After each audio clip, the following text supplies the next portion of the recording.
Hey guys, Rich from Richmond Gaming. Hope everyone is doing fantastically well. Welcome to this, a very special episode of the Weekly Bugle. We've got a number of guests on for you tonight. But starting things off, we have got the wonderful Gil and the amazing Dr. Norbert joining us. Gil, Norbert, how are you guys doing? Doing fantastic. I just came from gaming night where I lost, so That's the one bonus to being a TO, right? You can't lose when you're a TO. You always win. But I just want to start this off, Gil, and I know this is not you exclusively, so I extend this to every single one of your team that was involved in putting this event together.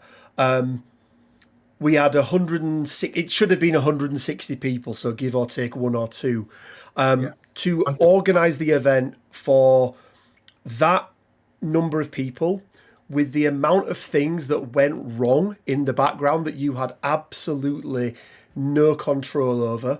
I just want to say from me, and I'm pretty sure the entire community, whether they were there or not, just a huge, huge thank you, Gil. Because one of the things that people don't often realise is that, if this is in a gaming shop and it's the guy that owns the store and he's selling the tickets, right? Yes, he's doing it for the community, but they're making money from it, right?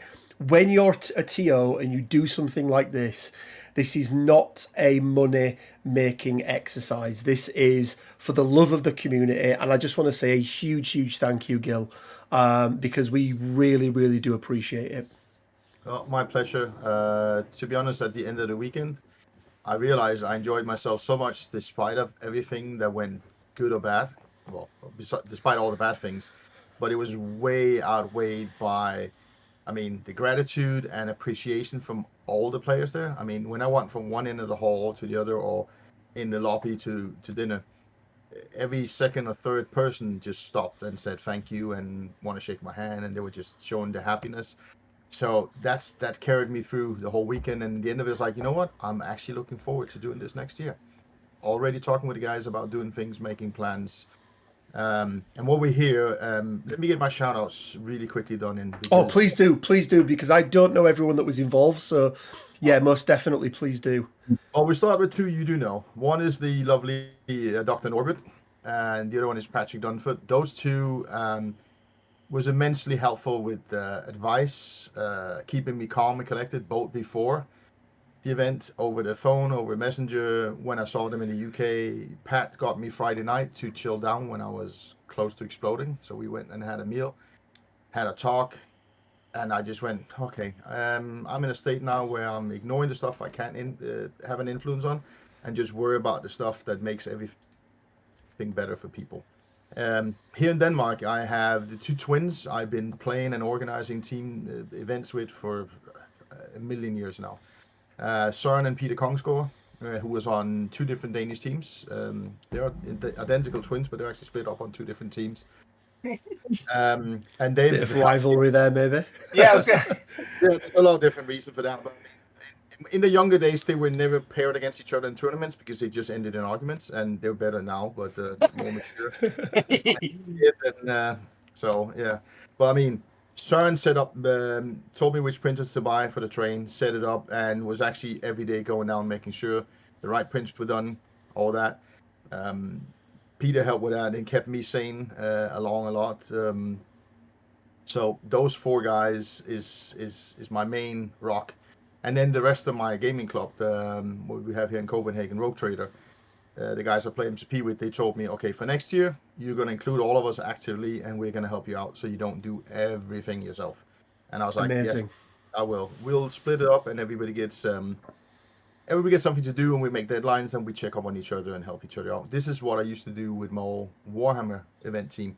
We would do a deadline list. Everybody had some responsibility. And then when we get around to deadlines, we would check with each other. Who's done this? Anybody needs help? Where are we at?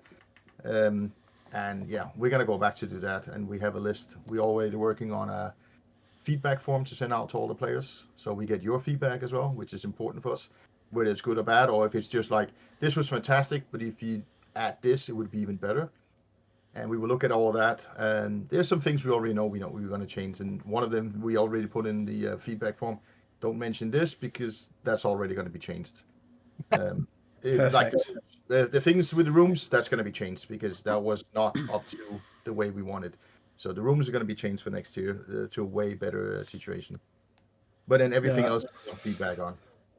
No, excellent. And just just from beginning to end. So for anyone that doesn't know, there was a slight hiccup in the, and I know you've gone through the longer story on Norbert's channel. I made sure I watched the stream the other night because we don't just want to duplicate the same things, but I'm sure there's some people watching this that didn't see that one. But I don't know the storm's name, but she definitely caused a bit of a hiccup because on Friday night we were getting messages left, right, and centre. These people aren't here. These people aren't here. They can't come. Their flights have been cancelled. The airports are closed. And we were lucky enough, I think, to have some great people who stepped in. We had the UN team who took over from the Israeli team. And we had everything sorted. We had 30 teams of 5 people. We sat down. Everyone was stood waiting anxiously for who they were going to be paired with. Round 1 came up. Everyone met their teams. And then all of a sudden, 5 French guys walked in, and the team number 31 arrived. And I know after speaking with all the captains and things, we came to a decision that there would be, or the captains and you guys came to a decision there'd be 31 teams of 5 rather than 32 teams, 5 with 4 in, because it just made it fairer overall.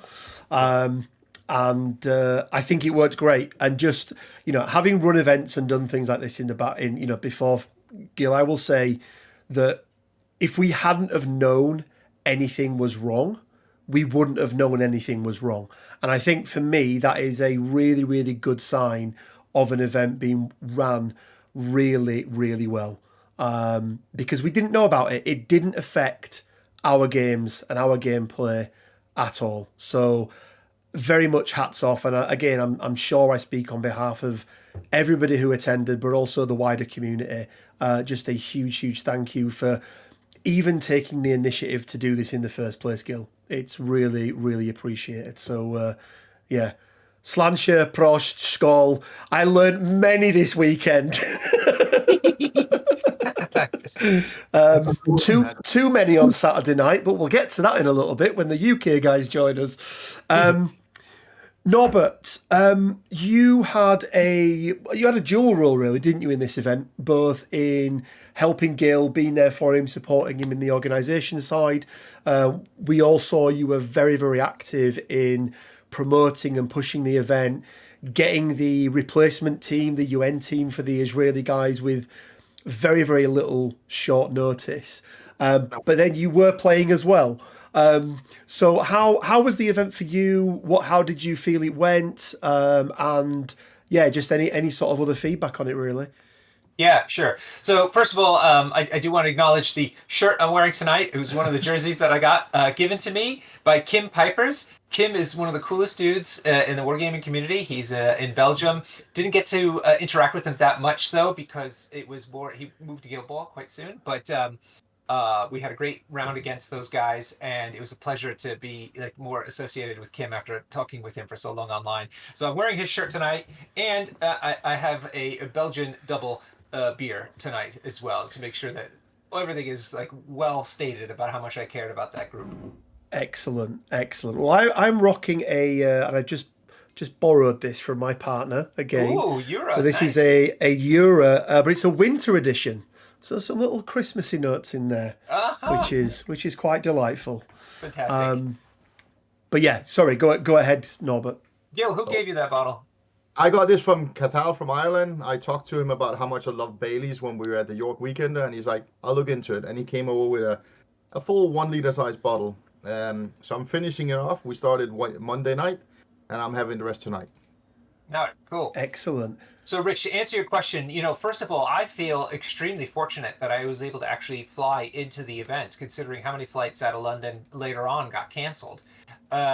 we happened to take me and Darren from the England Lions. We're on the same flight, and we took the flight from Stansted Airport, which is kind of just outside of London. It was at 1:30. That's right, 1:30. Landed, took off on time, landed on time. The pilot bumped a little bit on the way down, but I've had that under ordinary circumstances, so I'm like, well, okay, maybe the storm's finished now.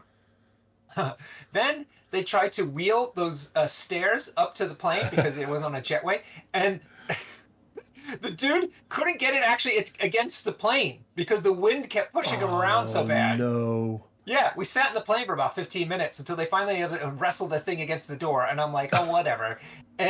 I get out, I literally step out of the plane onto the top platform of this thing and get blown over into the side rail. And then I go down the stairs. I'm trying to get across to the terminal. I'm literally leaning into the wind and not moving. Like I just gotta wait here for the gust to empty and then go to the next step. It was crazy. So I took the time to actually write the airline and say how wonderful the pilot was, because I had no idea. When we were on the tarmac waiting for the stairs to be on there, I was getting a little nauseous. And that's because the plane was doing this, because the air was just being pushed around on the wing so hard. It was amazing that they landed it so well. Anyway, so I'm like, well, okay, that was bad, but they were able to do it great. But after that, it got worse and worse. Poor Gil, and so we had to make a lot of last-minute changes to find new people and to switch people around and to see who was coming, who wasn't coming. It was crazy, but Absolutely. I mean, we were lucky we could put the trailer with all the terrain inside the hall, because behind the hotel, the hotel is quite tall, and then there's a 20-meter wall behind it. So it's like a wind tunnel where you test jet engines behind the hotel. So we drove in, and I had a guy named Andre from Norway. He opened my door, and luckily it's good quality hinges, because the door almost blew off because he didn't hold on to it.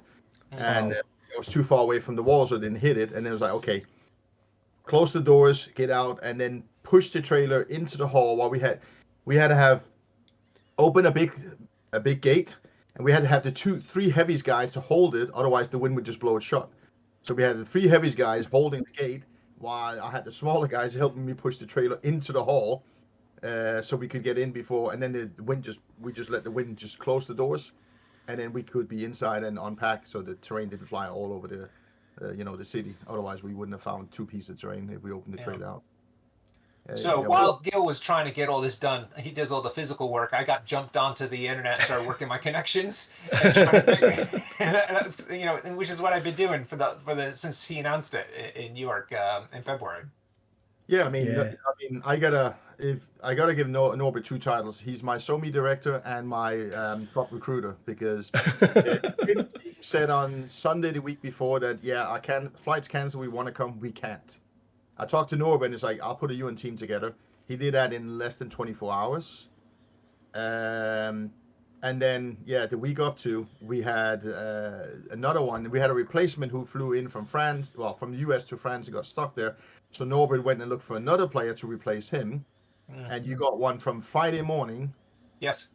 Yeah, it's a fantastic story. Tell it, Norbert. Friday morning, I messaged a guy who was interested in the past, and I said, look, we've had a last-minute drop. Are you interested in coming? This guy's in France. And he's like, oh, okay, sure. I was like, wow, okay, amazing. So he got a flight for that Friday night. He said, is it going to be okay? I'll be there in the evening. I'm like, no problem. But of course, then the flights, as the day went on further, I must have got one of the last ones that landed okay, because they got more and more cancellations as time went on. He messaged me. He's like, look, I got canceled, but I did able to get rebooked. It won't land until about 9-10 in the morning. I said, that's fine. That's just before starting time. Even if you're a little late, I'm sure it'll be fine. Perfect. Yeah. So that was and the nice thing was we had plenty of time as a buffer, didn't we, in the evening, because we had the gaming hall until midnight every night. So starting an hour late didn't really have much of a detrimental effect the other side, which was really good. Yeah, I actually moved the lunch half an hour just to keep up with the schedule, and that was not a problem. I just told him early. Yeah. I mean, the story about the replacement player is still not over and over. No. So Saturday morning shows up, and he's like, I'm on the plane. I'm like, oh, fantastic. This is going to happen now. All good. And he's like, Then he messaged me again. He's like, someone's sick on the plane. They have to wait for a doctor. Oh, It's like, Yeah, and Norbert's telling me this. I'm like, are we ever gonna get started? but then he's like, no, I'm going. It's fine. It's going. So he did manage to land, and he was there on time. He's like, I don't have a room. I don't know what's going on. I'm like, doesn't matter. Here's your models. Let's go. You're gonna play. So, Oh, and the kicker of the story is that later on in the weekend, I happened to notice on his hand was a wedding band. And I was like, whoa. I said, I didn't realize you were married. I fully expected this dude to be a bachelor, free kicking, do what he likes.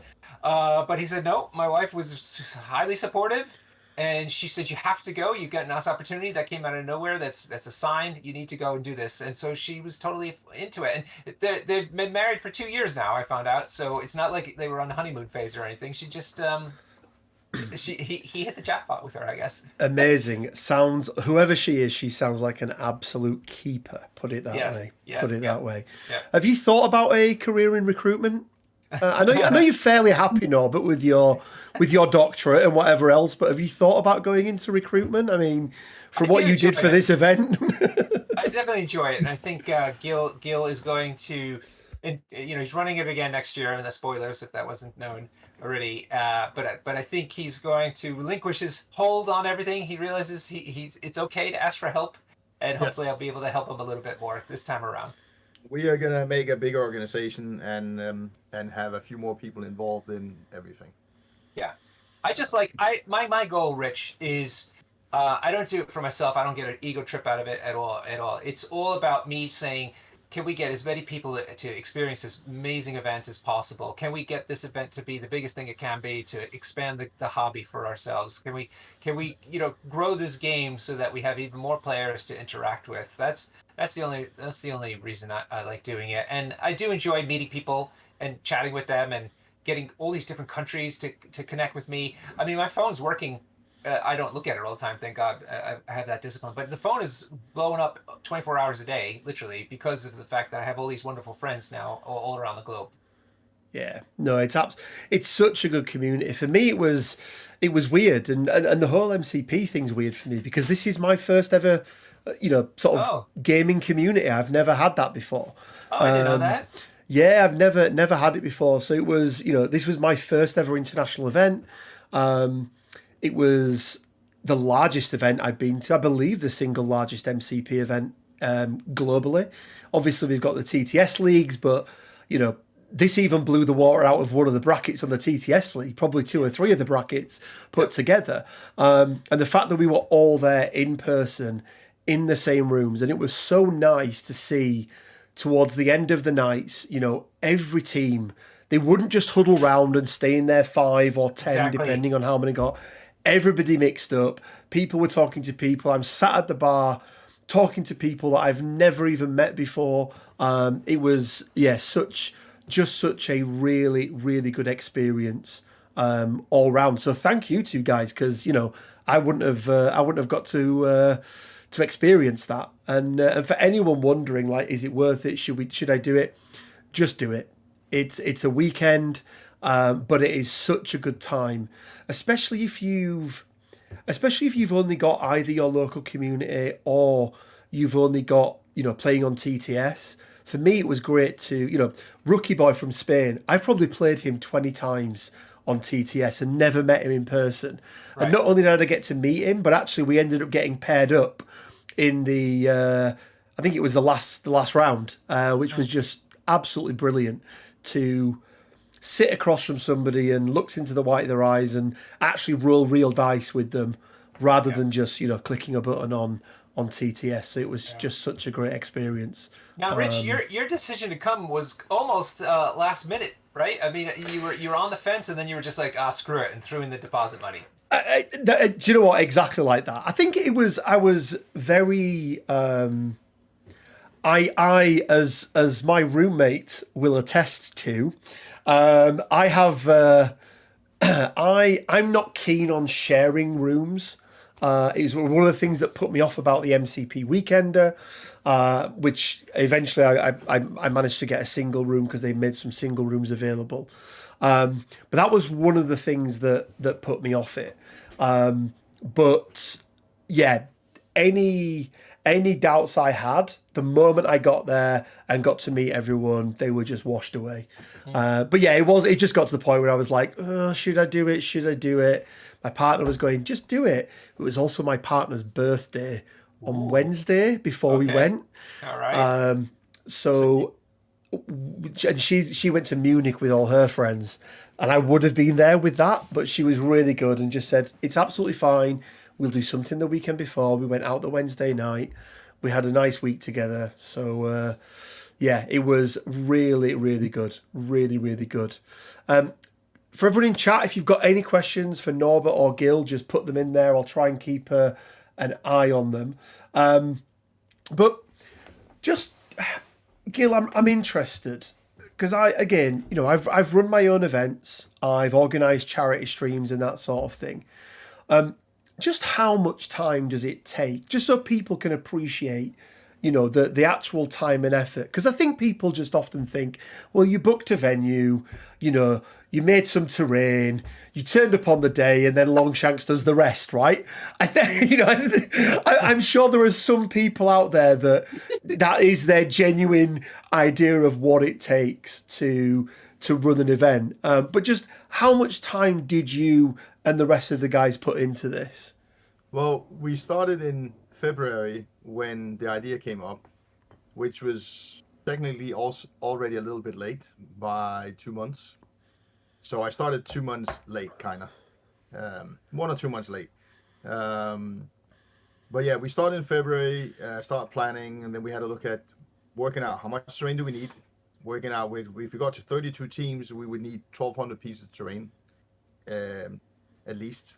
That would be 15 pieces of terrain per table, which is an average, rough an average between 12 and 20, and then with the size and stuff. So I was saying a minimum 15 pieces of terrain I wanted per table, as an average. So that's 1,200 pieces. So I was like, okay, we need 1,200 pieces of terrain.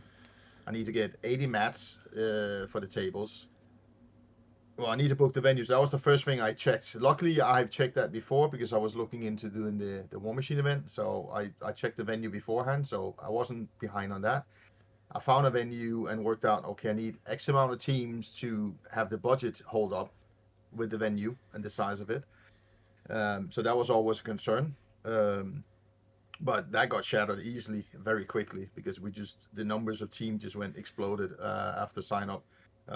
And again, Norbert helped a lot with that because he was getting out to people who didn't know about it. Actually, during the event, we had some Danish guy going, "Oh, this is going on in Copenhagen." Like, I've been saying that for months, you guys, But, it's nothing new. But so yeah, since February, we started doing so, booking the hall, planning out terrain, talking to people about backup with terrain, because I quickly worked out the math that we are not going to be able to print and paint that amount of terrain in time. So Hank Williams from Adepticon borrowed me 32 tables, which I have to ship back to him. The Swedish guys came with 17 or 18 tables. My Danish friends came with 10, 12, at least 15 tables from the Danish guys. And then I went from having to produce terrain for 80 tables to roughly about 20 tables. So that was a lot easier, and that would, we're just going to carry on. So by next year, I should have terrain for 32 or 64 tables. 64 because people feel like it. We want to double up and go full 64. Oh, that would be amazing. A 320 person event would be absolutely amazing. The Swedes can increase their chances of winning then by bringing 10 teams or whatever it is they want to do. I just want to say, Gil, as well, the quality and the standard of each and every one of those tables was absolutely amazing, right? I've turned up to places before, even when there's only 8 tables on and there's, grey plastic there. And whilst it doesn't change the game, it just detracts from something. And I didn't play on a bad table. I had a walk around. I didn't see any bad ones at all. I saw some ones I didn't want to play on because I don't like people throwing stuff at my Guardians. But other than that, no, it was really, really good. You've probably seen, guys, we've got some more guests. So let me welcome in no particular order. First of all, Lunatic, aka Stefan. And Stefan, you were the captain of the Austrian team. That's right. We've also got Bjorn from, I want to make sure I get this right, Swedish Men Good with Hammers. Is that right? Just good with hammers. Just Swedish Good with Hammers. Sweden good with hammers. Sweden Good with Hammers. Cool. We've also got Anders, also from the same team. Hello. And then the wonderful, beautifully dressed, didn't let any of us down, Huggy Bear, aka Hugo, who was also the captain. And if you guys didn't guess or didn't know, we've got both the first and second place team here with us. So the Swedes taking it, which we were quite happy about because it did mean that we also got to place third as well. And then the Austrians taking it in second place. Stefan, I want to start with yourself, if that's okay, because you guys didn't even know you were going to be there, did you? I wouldn't say that, but we planned to come with 2 teams. But yeah, it turned out that we managed to get 1 team together. So yeah, it was probably the story. How was it for you guys? And I'm going to ask each of you this question as well. So you've got a little bit of preparation time, Team Sweden. How was it for you coming into an event with the restrictions that are put in place on a 5-man team? And for anyone at home that doesn't know, the restrictions that were put in place were all around the characters. So there was no duplication of characters, not even Cosmic Ghost Rider, which meant that normal roster building, not everyone could have all of their big bads. And across 5 players, that does sometimes, cause some restrictions and does make you need to think a little bit more about how you're going to build those rosters and your approach to it. So do you want to just share sort of how Team Austria did that and how you came up with the rosters? Sure, yeah. So it was quite easy for 3 of us, yeah. So our Guardians player, Erich, he was probably focused on Guardians. He wants to play it, but he probably plays about anything or everything in MCP. So yeah, he said, tips on Guardians. And then we had Daniel, our Criminal Syndicates player. He also, he's not, he doesn't play that much of MCP, but he had a little bit of experience and said, yes, I want to play Criminals because I like them. They're the least dice dependent Kingpin. So he doesn't like throw dice in MCP. And so he said dips on Kingpin and all the Criminals that get together with this. Yeah. And myself, I chose Avengers first, because I really like Sam and they have the biggest roster of characters to draw from. And then I wanted to do not just Avengers, but at least not just one leader with Sam. So I chose between the Steve leadership or Shield. I have to say I've never played Shield before this event, so probably 2 or 3 months in preparation. But I wanted to do something a little bit different. So yeah. And for other 2 players, we had Bernhard, our Brotherhood player. He had even less experience than Daniel with playing MCP. And he said, I want to punch models. Yes, I want to do damage. I don't care about Crisis. I just want to throw buildings. Yes. So he took Magneto and Brotherhood with all the... they have also a very big roster of characters to draw from. And And some good characters as well. Yeah. Yes, very good characters, and we all envied him because I wanted to have Toad in my Sam list, but I couldn't because we said okay, affiliation goes first, and I had no chance. Yeah. And our 5th player was JJ, and he sort of had to take what was left, more or less. He enjoyed playing Brotherhood. He enjoyed playing Avengers a bit.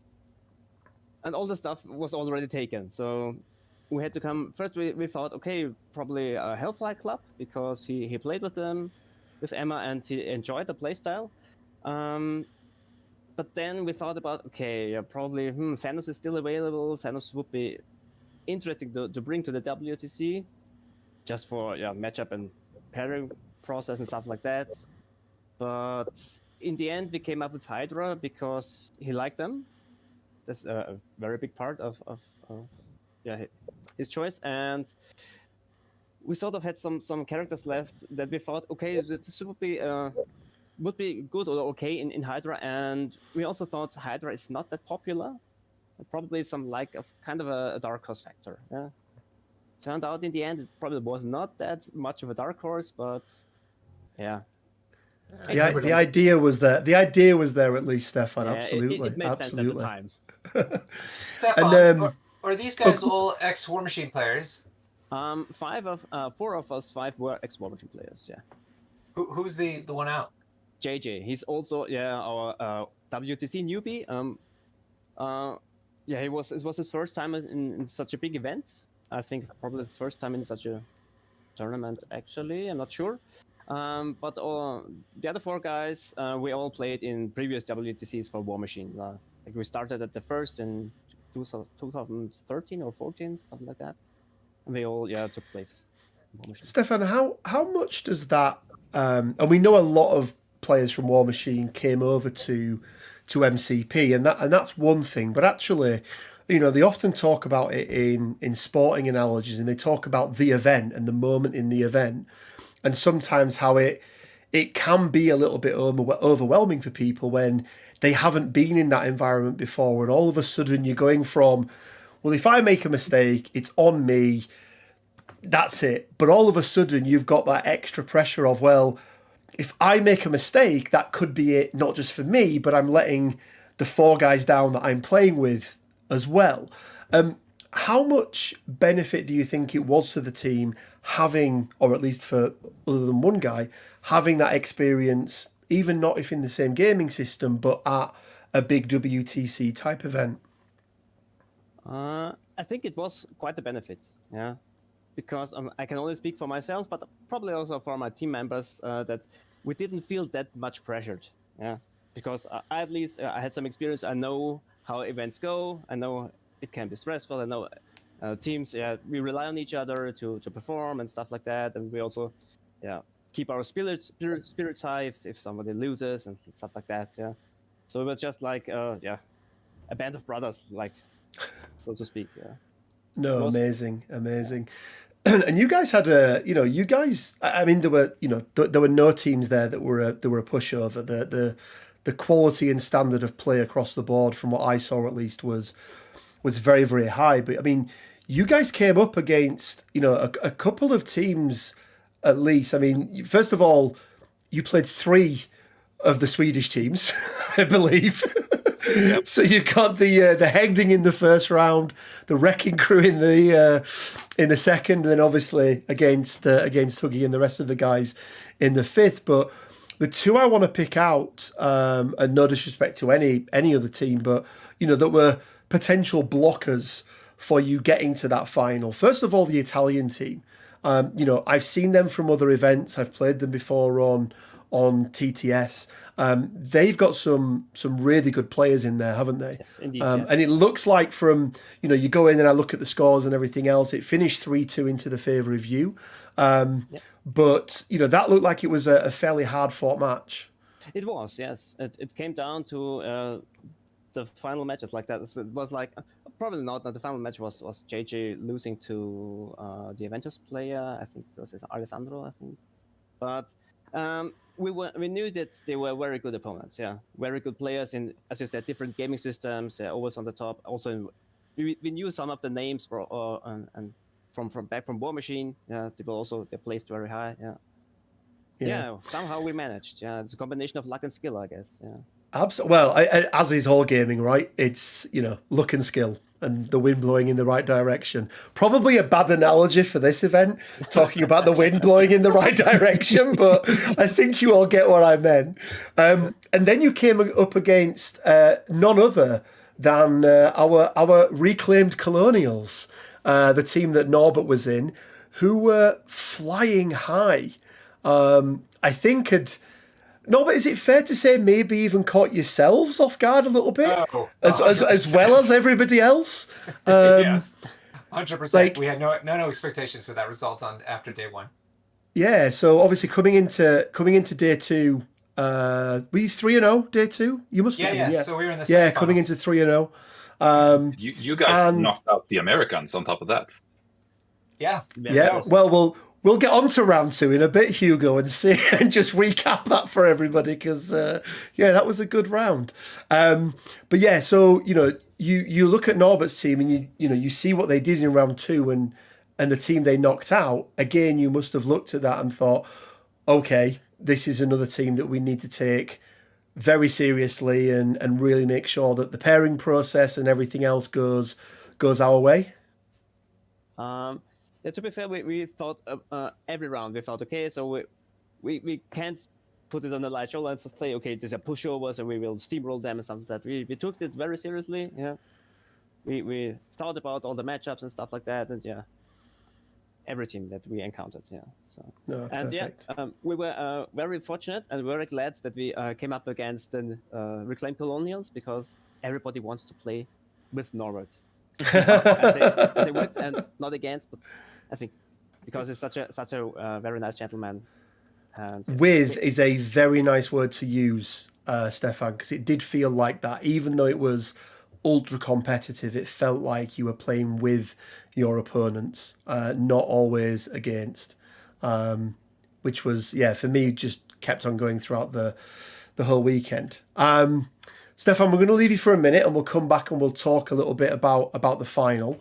But Mr. Huggy Bear, you may be the strictest team captain that was at the event, and we both had the fortune and misfortune, I suppose, to come up against you guys in the third round. And I think we told you sort of later that evening that your rosters really threw us.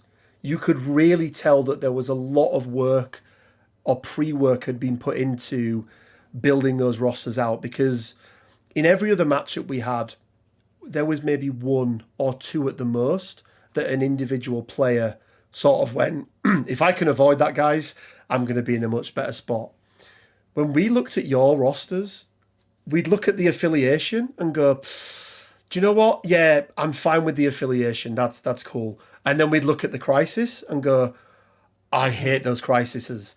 Or we'd look at the crisis and be like, okay, I can work with that. That's a nice EMAP. And then be like, oh, but the affiliation, that is horrible. And no matter where we turned and where we looked, it felt like you'd put such a very, very good roster together for every single person that you had a handle on most things that were coming your way. Do you want to just talk us through the, I imagine, 6-month grueling Ironman like training camp you put everyone through to get to that point with the rosters? Sure. And Bjorn and Anders, feel free to fill in whenever you feel like it.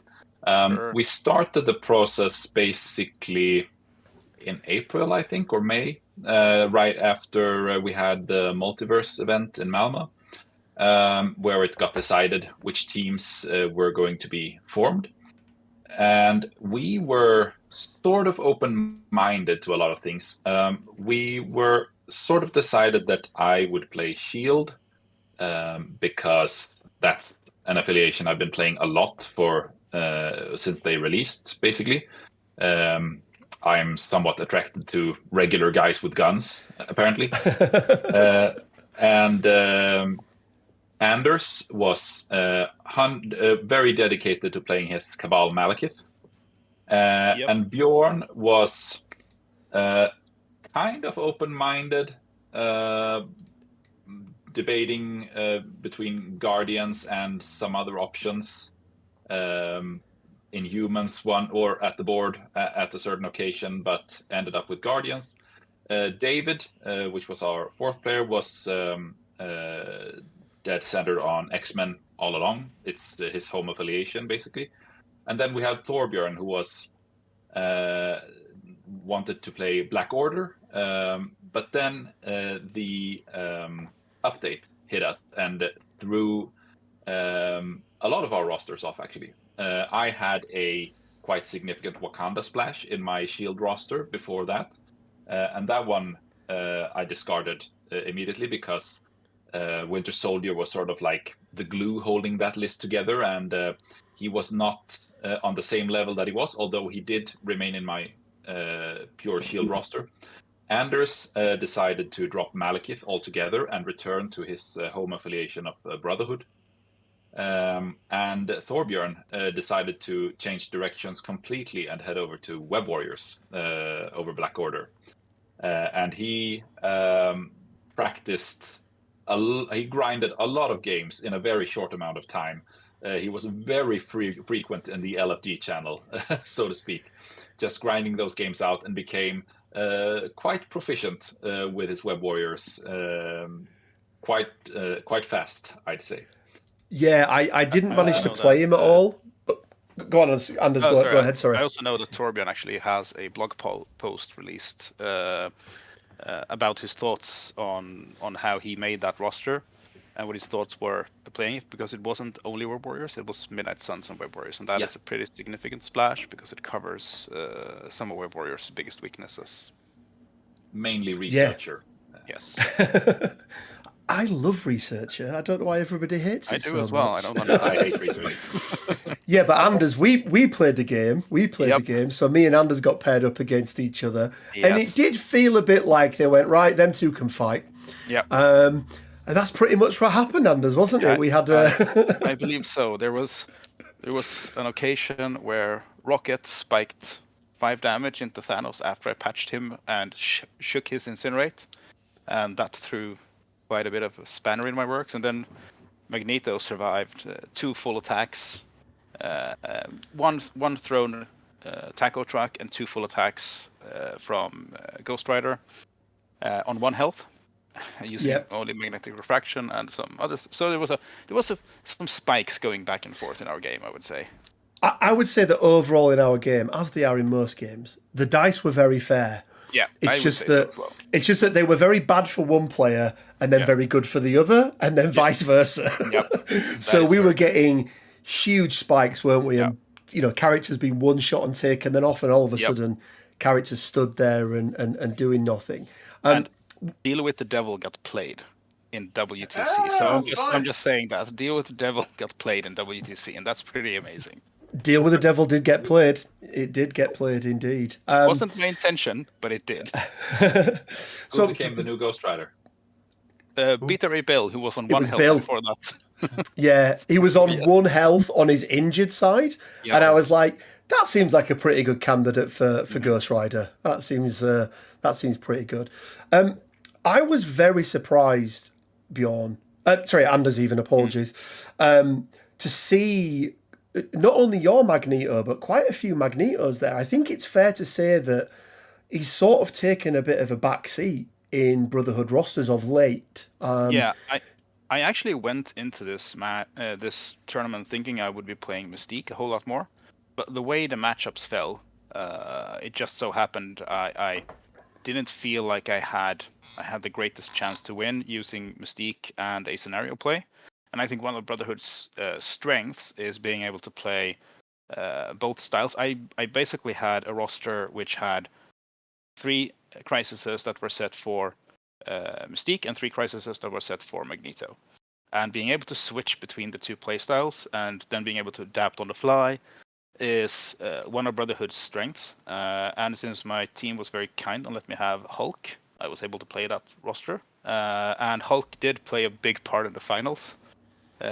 Versus Austria's CS player, and I think I actually ended up playing Magneto in every single game. And going into the final, it was I took a look at his roster and I said, well, I can't beat this roster on scenario. I need to kill stuff. And my way of playing Brotherhood usually starts out in an attrition way, because Magneto has a very explosive attrition play at the start of the game. And then as big pieces of terrain are taken off the board, his attrition goes down, but he does have access to a range 3 omnidirectional push that is size unlimited. And he can be very tanky and can be hard to displace with attacks. So I usually play a style of roster where I try to start the game with attrition, and then I can switch to control about halfway through the game and use my survivable pieces and the heavy control of characters like Hulk and Apex to move characters off points and getting rid of threats to my models. So I felt it was a good pick in that regard, and I think being able to I never felt like I was stuck in playing a specific type of list. Like if I was playing Malekith, I would be stuck in playing attrition every single way, and that means that for affiliations that would be pushing like heavy scenario, I could get caught up in a position where I don't know if I can kill enough stuff fast enough to win, whilst the scenario play was on board for Mystique all the time. Yeah, and I think it's worth pointing out as well how kind your team were, because they didn't just let you have Hulk. As you've already mentioned, Yeah. you were also rocking Senior Thanos as well with the reality and space gem. I will shock you now, though. No one else wanted Thanos in our team. Wow. No one wanted Thanos.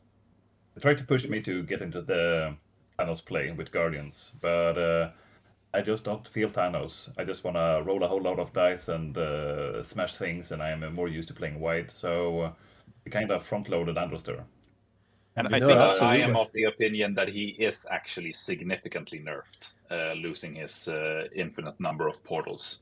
I would say because that, if you look at his kit, it looks as though it's a slight nerf, but if you look at the play styles that are now available against him, it becomes a very significant nerf. But it used to be when he had infinite portals, then you couldn't win if you didn't kill him, basically, because he would activate last and just rearrange the whole board.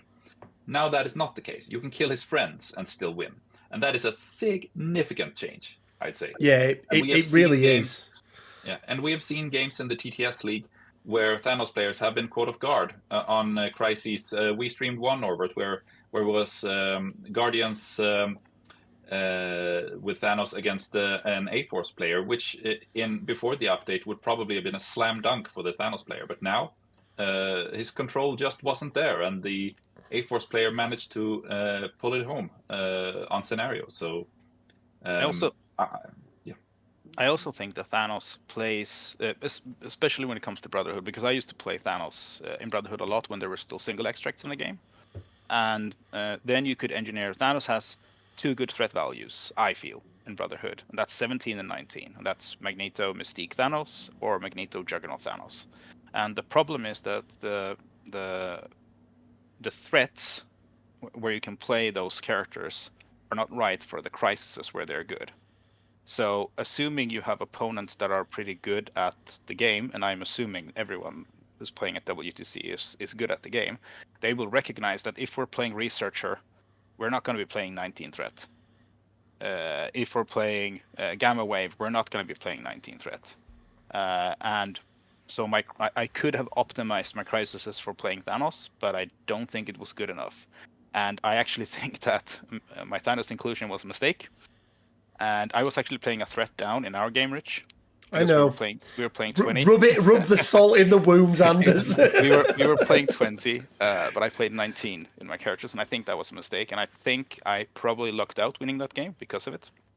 I think there would have been better choices. And right now I'm dabbling with the inclusions of Jean Grey in the roster instead, because she's a strong pick versus Ghost Rider. She can double move and throw a size 4 straight off the bat, which will give power to everyone in the team. She has an incredible tactics card that combines well with deception. All of these are strong points for Brotherhood, and she's good into the meta boogeyman of Cosmic Ghost Rider. Yeah, I think that's what a lot of people are building at the moment is how do I have something in my list to counter Ghost Rider? Yeah. I've got my cuts game tomorrow night, and that's what I've been doing today. Bjorn, my fellow Guardians friend. Yep. The man who did have Cosmic Ghost Rider, right? Yeah, perfectly fair model. I got thrown to the wolves. Pat's not here yet to defend himself, but it was pretty much, if there is a fight to be had, and just for everyone at home, this is in the game, not at the bar later on. But if there's a fight to be had, Rich, it's probably going to be your fight because you're the one with the roster that's got the best chance. What was your what? First of all, what is your playstyle beyond taking Guardians? Well, my normal is like we discussed back already in May. I'm a fear kind of player. So now when Anders talked about the different points, different crisis values, and so on, I do very little pre-planning. I'm an extremely reactive player. So basically, for me, the game starts when we have picked our teams already. I do very little pre-planning. So adding to that, when you're a very reactive player and you get a piece like CGR that can dictate very much of the flow of the game, and it was a learning experience yet through this tournament that what happens when you play passive against him, for example, that really elevates you. So I think one of the worst things about Cosmic Ghost Rider, or which I think why he should be nerfed, is probably that he elevates that very simple game plan a little way off scale, so to speak. But this also on the style, we had this as a big plan also back in May already, that we should try to have at least 3 of us. And I think already early in the discussion it was that we want Anders, Hugo, and Torbjörn to get favorable matchups, and then me and David can be a little bit more of the tanks for the team. We can take the 50-50s and so on. And of course that in this type of event that means, well, you're the Guardian players, you get their Guardian players because you deserve each other. That was the feeling I got as well. I think you were the only Guardians player that we came up against that I didn't end up being thrown into. But I think you guys decided that, not us. So, yeah, it was interesting. I like your roster, by the way. I left out Agent Venom in mine because obviously I double rolled Ghost Riders, which the one game I played double Ghost Rider I didn't win. So maybe that's telling me something that I maybe don't do that again. But no, I really liked your roster. And how was the whole experience for you, Bjorn, from beginning to end? Have you come from a WTC background before? Have you been to these sort of events? Yeah, but it's been a long time since. I was actually on the first WTC back when it was only Warhammer back in Poland. So it's another type of VTC. It was like in 2005. I played competitive war games for 25 years, but I had a long pause from like 2009 until 2014, 15, something like that. But I mainly played Warhammer, but I also played competitive X-Wing, Malifaux, 40K, numerous card games. So I mean, the setting is pretty relaxed, which is, I think, our whole team have experiences, not especially specifically from the WTC, but from large events. So I think that's a big part why we could keep pretty cool during, especially during the pairing process. We didn't run like deers in the headlights when we were gonna paired up, especially against the Lions, we have to say, because I mean, I think we had a half a minute of, well, this is the end of the road now for our streak.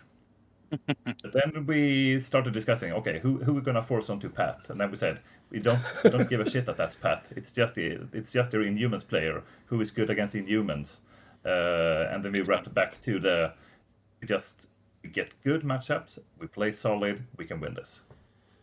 Yeah, I do feel like you guys got the better of us in the pairing process.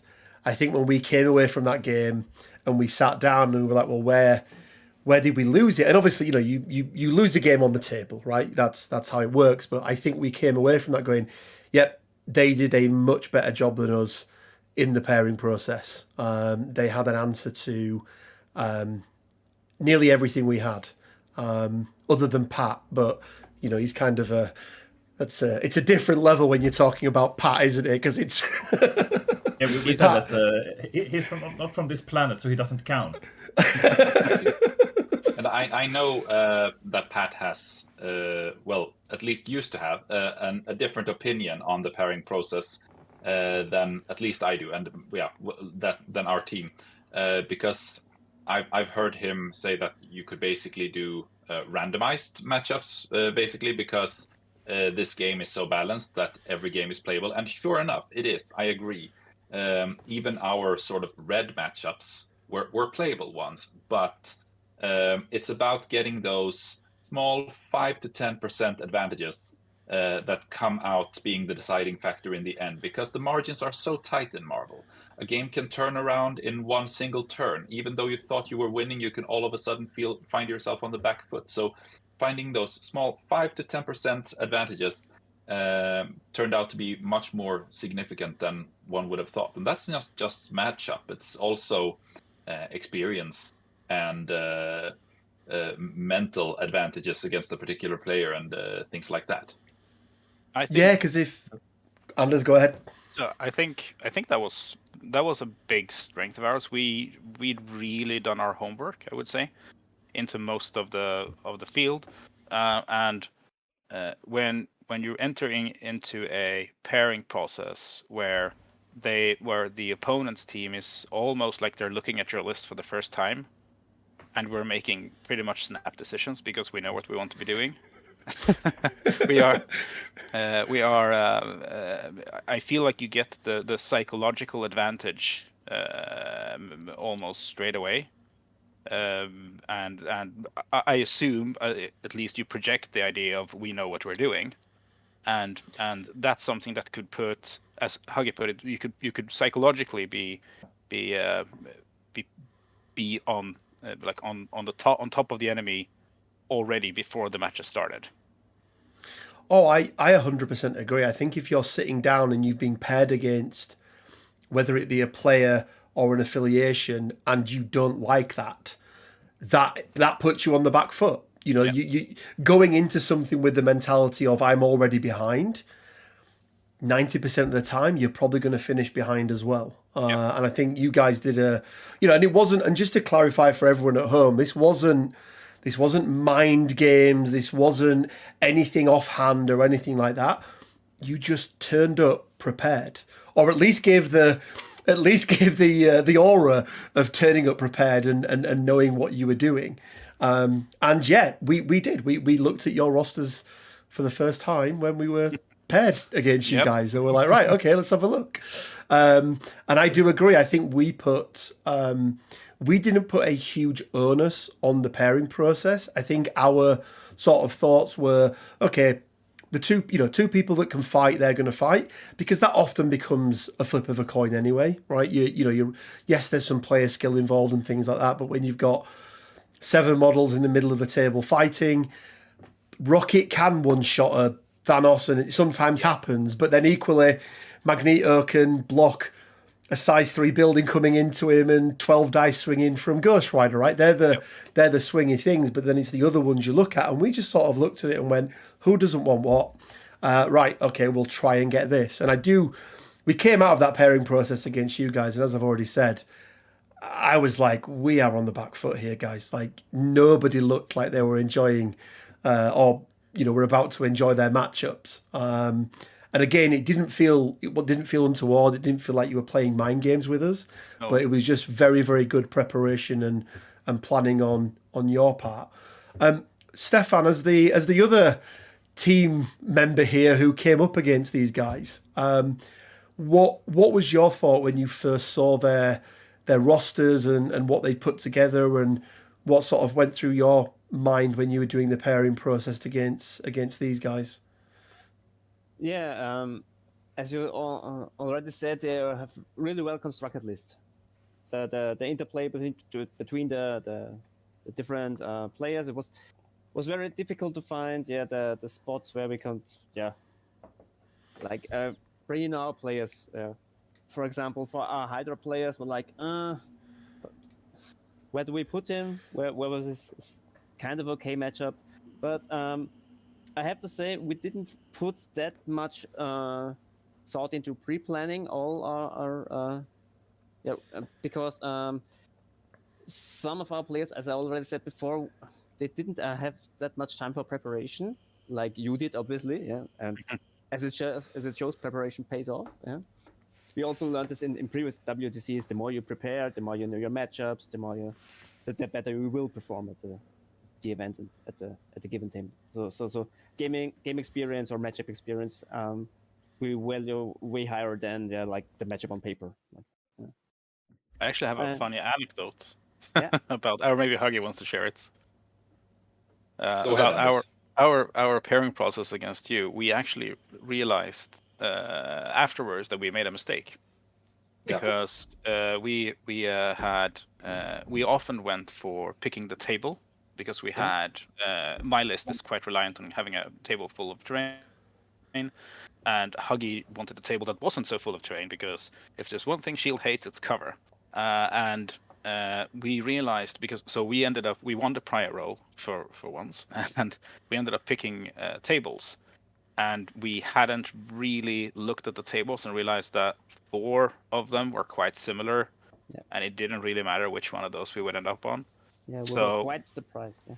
Yeah, so we realized afterwards that hey, we probably made a mistake here. We should have picked matchups, and then we should have tried to eliminate the sort of not so dense table earlier on with one of our earlier picks. But so that was sort of our takeaway, and that's one of the things I think as well is just keep on iterating the like look at things. Even if it went well, did we make any mistakes? Is there anything we can fix for future? Can I? But it was sure. Yeah, it's funny because that was the final table, the final round, and as we talked about Monday, the tables were meant to be put up as we put in the package, and we told people a million times. You had 5 tables, and the table should be different. So basically, there should be a Magneto table, a Shield table, and 3 tables somewhere in between. And that was set up Friday night, and then everybody came in and did their own playing, and some of the tables got switched around, which we didn't notice until too late, which is why that table never got set back to. So you would have had the correct choice of going for tables on that one. If we fixed those tables as they were supposed to be, that would have been the right call. But what all you talked about with what you did with your team, Rich, and stuff when you played against Swedes, proves what I said from the beginning, that the pairing system matters and it works.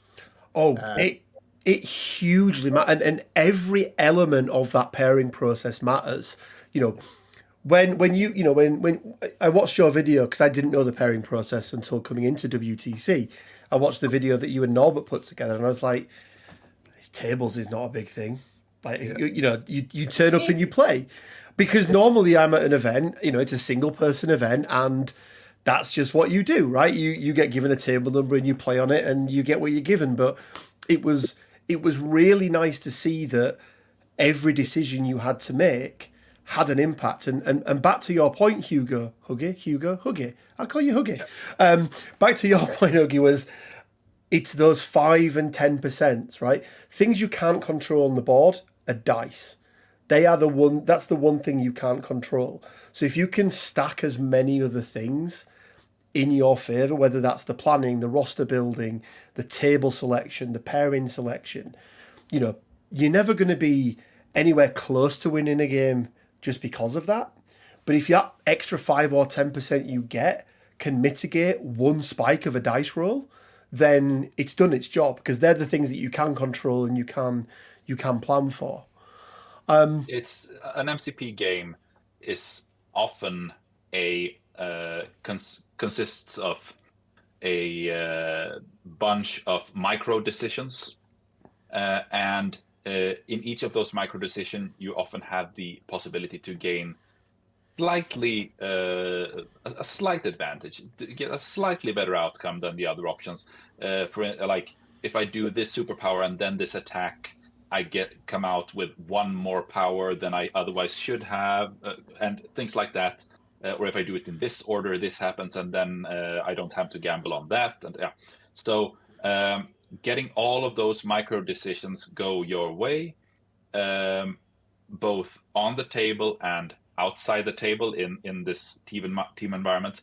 So it was basically just extrapolating that spirit of the game of micro decisions outside of the board as well, so to speak. I just thought I could give some background because we're circulating around our pairing process a lot here. So I could just tell you briefly how exactly we did our preparations. And it was not that we invested loads of hours into it. What we did was, when the lists were posted on Longshanks, we took them all out. Bjorn very handily put them all into an Excel sheet, one sheet for every, or one. What are the small buttons in the bottom called? Tab. One tab for each team, and then we had each of our players had one line, and everyone had to go through all the opponent's list and color code them. Red for bad, yellow for average, and green for good. And green or red didn't mean that it was red doesn't mean unplayable, and green in no way means auto win, but it means green means I feel comfortable here. I'm definitely advantaged either by the models that are in the list or by experience. Maybe I have practiced that matchup a lot. And the red is more like, yes, this is playable, but I'm slightly disadvantaged, and I have to adapt my play style in a way that puts me slightly outside of my comfort zone. So if I can get something else, I'd prefer that. So it's more like that. And then we try to focus more on avoiding red matchups during the pairing process. So perhaps every player, I'd estimate they put maybe 2 hours into the color coding. And then we had a couple of discussions the week before WTC, when we had a couple of practice sessions, 2 or 3 of those, where we played practice games and discussed, okay, so if we gain priority and become the ones who get to choose, what do we choose? And we all agreed that in general, we thought, given how what the color codings looked like, there weren't very many positions where we saw that, okay, here the same player has multiple reds, because if a player has one red matchup, that's probably possible to avoid. But if a player has 2 red matchups against the same team, then we're starting to have a problem, because then we have to hold them back and try to engineer a little bit. But we didn't have too many of those. So we decided, okay, this is looking pretty good. So let's, as a main plan, go for tables, because that is probably going to be more impactful than matchups in this particular case. So the reason that we choose tables against in the final was basically sticking to the plan at a time when we shouldn't have. We should have analyzed the situation more, and it's a bit ironic that that was the game where we sort of screwed up a little bit. But luckily we managed to pull it home anyway. But that was basically it. So we had the plan to usually put forward Thorbjorn, because in general, his only bad matchup was Guardians. So if we put Thorbjorn forward, we could expect that the opponents would put forward Guardians and something else, and then he would pick the something else, and then we would put forward our 2 Guardians answers, which mainly was X-Men and our own Guardians. If we didn't get priority and get to put down 2 players, our plan was to put forward me and Anders, because that would mean that we would get to choose tables, and if they choose Anders, we would put him on a dense table, and if they choose me, we would put me on a shallow table to block that out, so that Anders could get a dense table for his team. But that was more or less it, and then we adapted slightly on the fly depending on what the opponents put forward at different times, obviously. But that was sort of the main pillars of our pairing strategy, and the preparations went into it. I can see that Bjorn or someone shared an image of one of our color sheets there. So we put the Excel sheet up. No, and it's really good. It's really good information, guys, because I think we obviously want to make and the whole point of doing these videos, Norbert did his on Monday. We're doing out mine today. We're also going to get the American guys on as well. The whole idea of doing these after show things is to try and encourage more teams, more players from more nations to come along. And it would be absolutely amazing to get, if we can get 64 players, teams there next season, guys, that would just be unbelievable, absolutely unbelievable. And it just goes to show that taking that little bit of time beforehand and putting the work and effort in really, really does pay off. Because I think, and I hope none of you guys take this disrespectfully, because it isn't meant in that way in any way, shape or form. But I think as players, I think we looked at you guys and went, we're on a level playing field here. There isn't any one of our players that on a player to player level wouldn't mind a game against any one of you guys. So I think from that side, we felt like we had a really, really good shout coming into it. But I think what you guys had over us was the team element. You came together as a team really, really well, and sometimes the sum of the parts is greater than all of the individual components. And I think you guys absolutely proved that with the work that you did. And obviously, and we haven't even said congratulations yet, but obviously taking it and winning the first ever MCP WTC. Let's go around. I kind of agree with you, because we were indeed, you guys were the team that we expected beforehand to win the whole thing. Either you or the Freedom Force team were our sort of favorites. So we did realize that this is going to be tough. But I had the feel that was only for a couple of seconds, because we managed somehow to be very focused and not overthink the context of things. Just focus on the team that we're playing at the moment, and it went rather quick for us to just this is a game like any other. Don't mind. Okay, Pat's there. He's a human being. Probably, maybe. I don't know. I don't know. I've never seen him being cut, so we don't know if Pat bleeds, Hugo. Nobody has confirmed that. Yeah. So I mean, okay. Let's just stick to the plan. We've thought this through. We trust the process, and then we just try to play our best games, no matter who the opponent turns out to be at the table. So I think we didn't get stressed out. Even though we knew we were facing some of the most powerful players of MCP internationally. So that was, I feel that was one part, and the other was the team effort. And then, sure, you guys are very good players. We don't get to go to that many big events. You guys are very lucky in that case. And that is also one aspect to this WTC, that we did see a certain amount of dark horsing here, where some teams turned out to be way better than perhaps initially expected, given what you follow in different podcasts and things like that.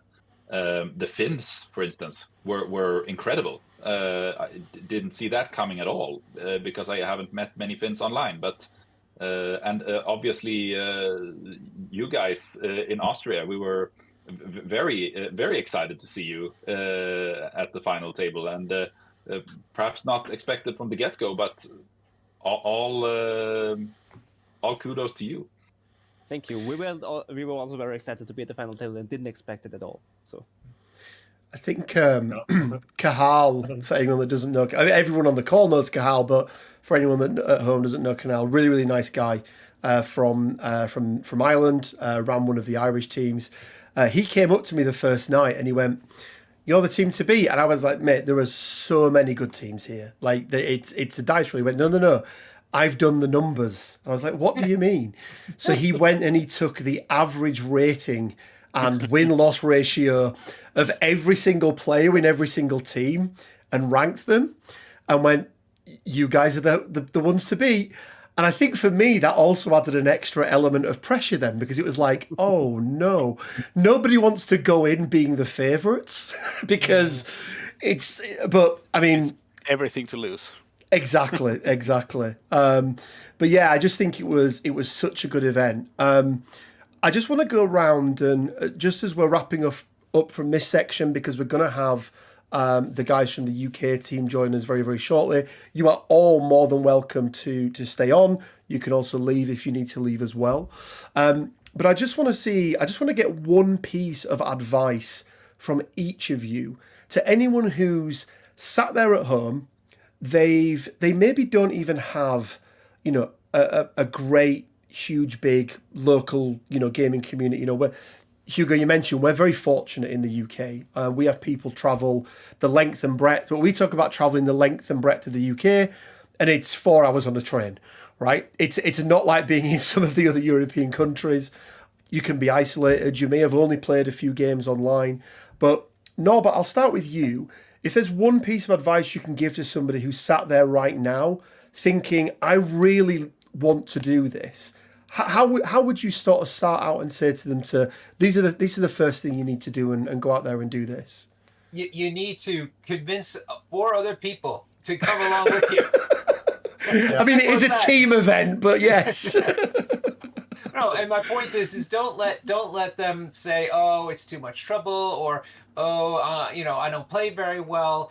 It's about being part of a thing, and you impress upon them that this is something that they can will live.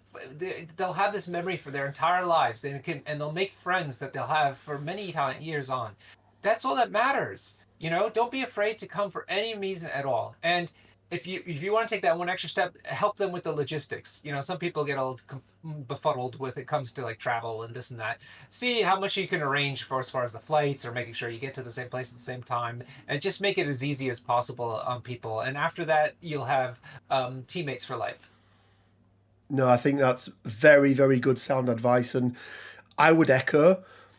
Don't think because you are not, either somebody who does content or somebody who's won a TTS league or somebody who's in the top 900 rankings of Longshanks or anything like that.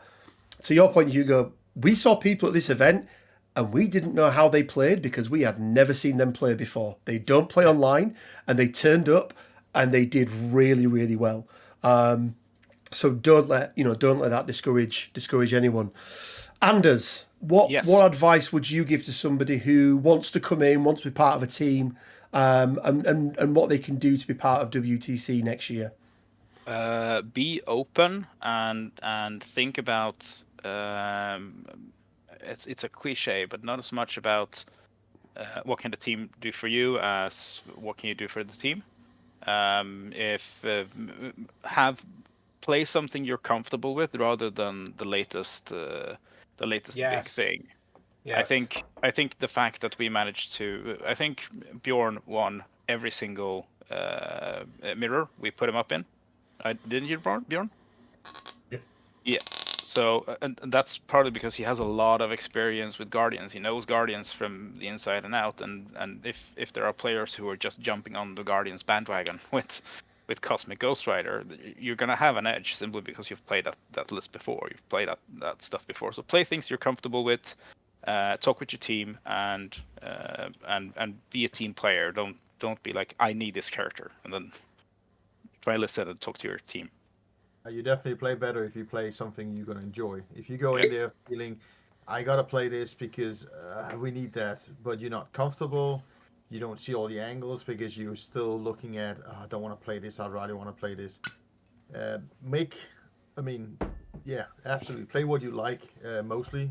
Adjust it so it works for your team, but then just enjoy what you play as well. And enjoy the whole event, because don't do anything in your hobby if you don't enjoy it. If you enjoy it, do it. And what Norbert said about logistics, clever thing for a team is have one person organize the whole thing. So you organize a combined. So one guy takes care of, okay, we're going to get 5 flight tickets. We can take a bus. We can do this and this and this. And he comes back and tells the friends, okay, I'm booking 5 tickets. You owe me X amount of dollars or euros or whatever. Give it all to me. Book the tickets. Get everything prepared. Everybody's ready. You got everything. You got your passport. You got your passport. You got your passport.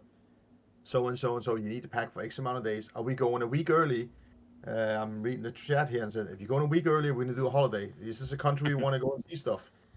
Do that as well if you want to. I mean, Just like bring plenty of whatever currency you use if you expect to drink. That's the only advice I would give. It's a big social event. It's not just a tournament. It's a massive social event. I mean, me and Norbert has been at the first one for War Machine and been all the way, and we've been organizing events 10 years before that. We've got 20 plus years each in organizing. And one thing we always come back with for big events is it is an event. It's not just a tournament. It's an event. The biggest thing that came out of the first War Machine WTC was that all European tournaments blew up to 2 or 3 times the size, because all of a sudden Sweden now had people from England, Germany, France, Czech, Denmark, Norway, everywhere. They had 6 other countries coming to events. All of a sudden they weren't 16-player event or 32. There was 64, 84, 120 people. And it blows up because you get 55, 120 new friends every time you go to this. And some of them you only see 3 times a year, because you got the WTC and then you got two other tournaments in one of their countries you go to, and that's when you see each other. And that's a fantastic thing about this as well. Absolutely.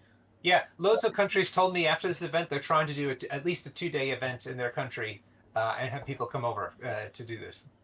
Yeah, it's absolutely amazing, and I think, let's be honest, MCP got off to a rough ride.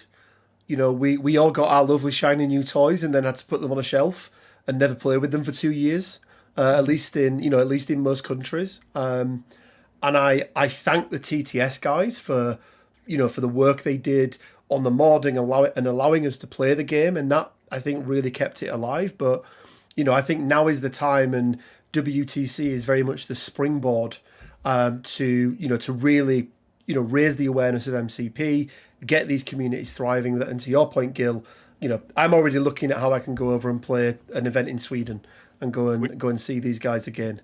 We're gonna try and do a 32-player event this spring. Awesome. You heard it here first. Awesome. UK on a regular basis, Sweden on a regular basis, US on a regular basis. I've now committed to going to LVO, and I'm going to Adepticon, even though Norbert is blowing me off for a team event. Our 3rd try and winning it. We come 2nd twice. I was gonna go back. I've got another player who said I'll take Norbert's spot. And a quick answer to one Tom is asking in the chat. The cap will not be 32 teams next year. If we can go above that, we are going to go above that. I have, in the hall we had, I can do 45% more space, but considering the fact that about 30% of the space we're using was taken up by War Machine players, that is not going to be there next year. So just in the space we used, we can almost go to 64 teams if we squeeze the stage and the judge area smaller. Or I can expand with, I have 2 more hangars, which is an extra 40% of space I can add. So going 64 teams and even a solo event is not a problem. I just need people to sign up and I will do it. And the hotel does have room for that amount of players in rooms. So I love the comment Tom's just made as well here, guys. Well, our meta had a few guys going, but the rest now is also interested, so a second Belgium team will be possible. Like, that's what we want. Go to the event, go back home, tell everyone what a good time you had, and then all of a sudden, you know what, we get 10 Swedish teams and 6 English teams and, whatever else travelling to it. So, yeah, it's really good. Stefan, as a team captain, there are going to be people out there now that look at themselves and go, okay, if somebody's going to make this happen, if somebody's going to go and find 4 friends, it looks like it's probably going to be me. What advice would you give to somebody who is looking to sort of step up and be the captain of the team, round up the troops, and then put that work in that's needed beforehand with the roster building and everything else before the event itself? first you have to be prepared to be a team mom, I guess. Yeah. Yes. To organize all to get the list from the players and all the stuff, and like Gil said, yes, you have to someone who does all this organizing stuff, yeah, to get the people together, yeah. And I think then it depends on how authoritarian or how democratic you want to be in this whole process, how much control you want to have about over the others and stuff. But I can from my experience, I think it's better to work to let everybody play what he or she likes, or they, and yeah, I think be prepared to be a mom. I think I think it's good advice, and I think it comes down to this. Yeah, Pat wasn't my mum this weekend, but he was most definitely my dad, and we'll share some stories when the rest of my team are on. But I had more than one or two looks from Pat over the weekend, especially Saturday morning, and we'll talk about that in a bit. But sorry, Sunday morning even. But no, I think it's good advice. I think, and I would extend that out and say, prepare to be a leader, right? A captain is the leader of their team, and I think you're going to get two players who go, I want Bill. Bill's mine. Sometimes as the captain and as the leader, you have to be the one that steps in and goes, okay, let's look at this. Actually, XYZ person, Bill fits better in their roster. We're going to have to find something and make something else work for you. Definitely, So yeah. No, I do agree with that. Yeah, take responsibility and be decisive when it matters, or when decisions have to be made, but also take some compromise like that. Yeah, absolutely, that, yeah. absolutely. Bjorn, other than take models, put them into the middle of the table and murder people, that's just pure Guardians advice. But what advice would you have to anybody looking to turn up to their first WTC? I mean, either I have two pieces of advice. If you're a casual player, just go there and have fun. You're gonna spend the weekend with hundreds and hundreds of people who have the same mindset, the same interest as you do. So just go there and enjoy it. If you're more on the competitive side, don't be scared to go there. I mean, we come from two towns with a combined population of like 350,000. Our meta is like 12 people, and if we can win the world championship, so can you. We'll happy to share the Excel sheet, but at the end of the day, I think the most important thing is get a team that you like, play what you like, enjoy, and then the dice will sort the rest. Great words. And last but by no means least, go on, Gil, sorry. It's just, Bjorn was talking about Excel sheet. I've already put it in my feedback form. That Excel sheet people use to sign up for me to verify the list is legal. Once I verify that, I can send that out to all teams so they can use that for the pairing. They don't have to invent it. So I already put that in. Then next year, we get all the list in the Excel sheet as we did this year, updated. So it takes me 5 seconds to double check everybody's legal. And then I'll send that sheet out to everybody so they can use that for pairing. So I already put that in so I don't forget. Amazing. That's really good. I just want to add one last thing. Also, if you come from a country that's going to send several teams, try to get like a national coordinator. I want to give some credit to Niklas Bergmark, who was elected to be the national coordinator. So he coordinated all the Swedish teams to get like T-shirts and just getting the correct information and so on. So he carried a lot of the stress that would otherwise be on all of the captains. So kudos to Niklas Bergmark for being the mum of all of Sweden. the mum of Sweden. I was fortunate enough to get to play Niklas as well, and we had a great game. Huggy, you get a two-part last question. First of all, at what point did you think maybe we can do this? Thing is, my as I think I talked about on Monday, my doctrine for the team, so to speak, was nobody's allowed to talk about anything but the next game. So And only 2 beers mean- a night.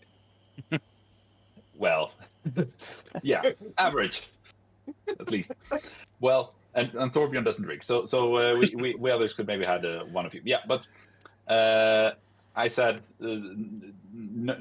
don't get pissed, basically.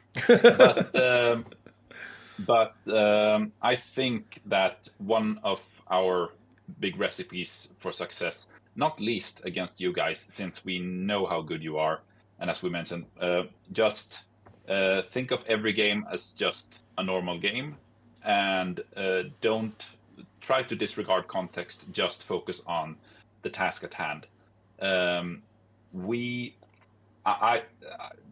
After the toughest time to keep that in order was after winning against you guys, because then I noticed that the team, well, myself included, started to feel like, yes, now we've actually really achieved something. This is now we've got something to defend here, and the word final was mentioned here and there, but I decided to no.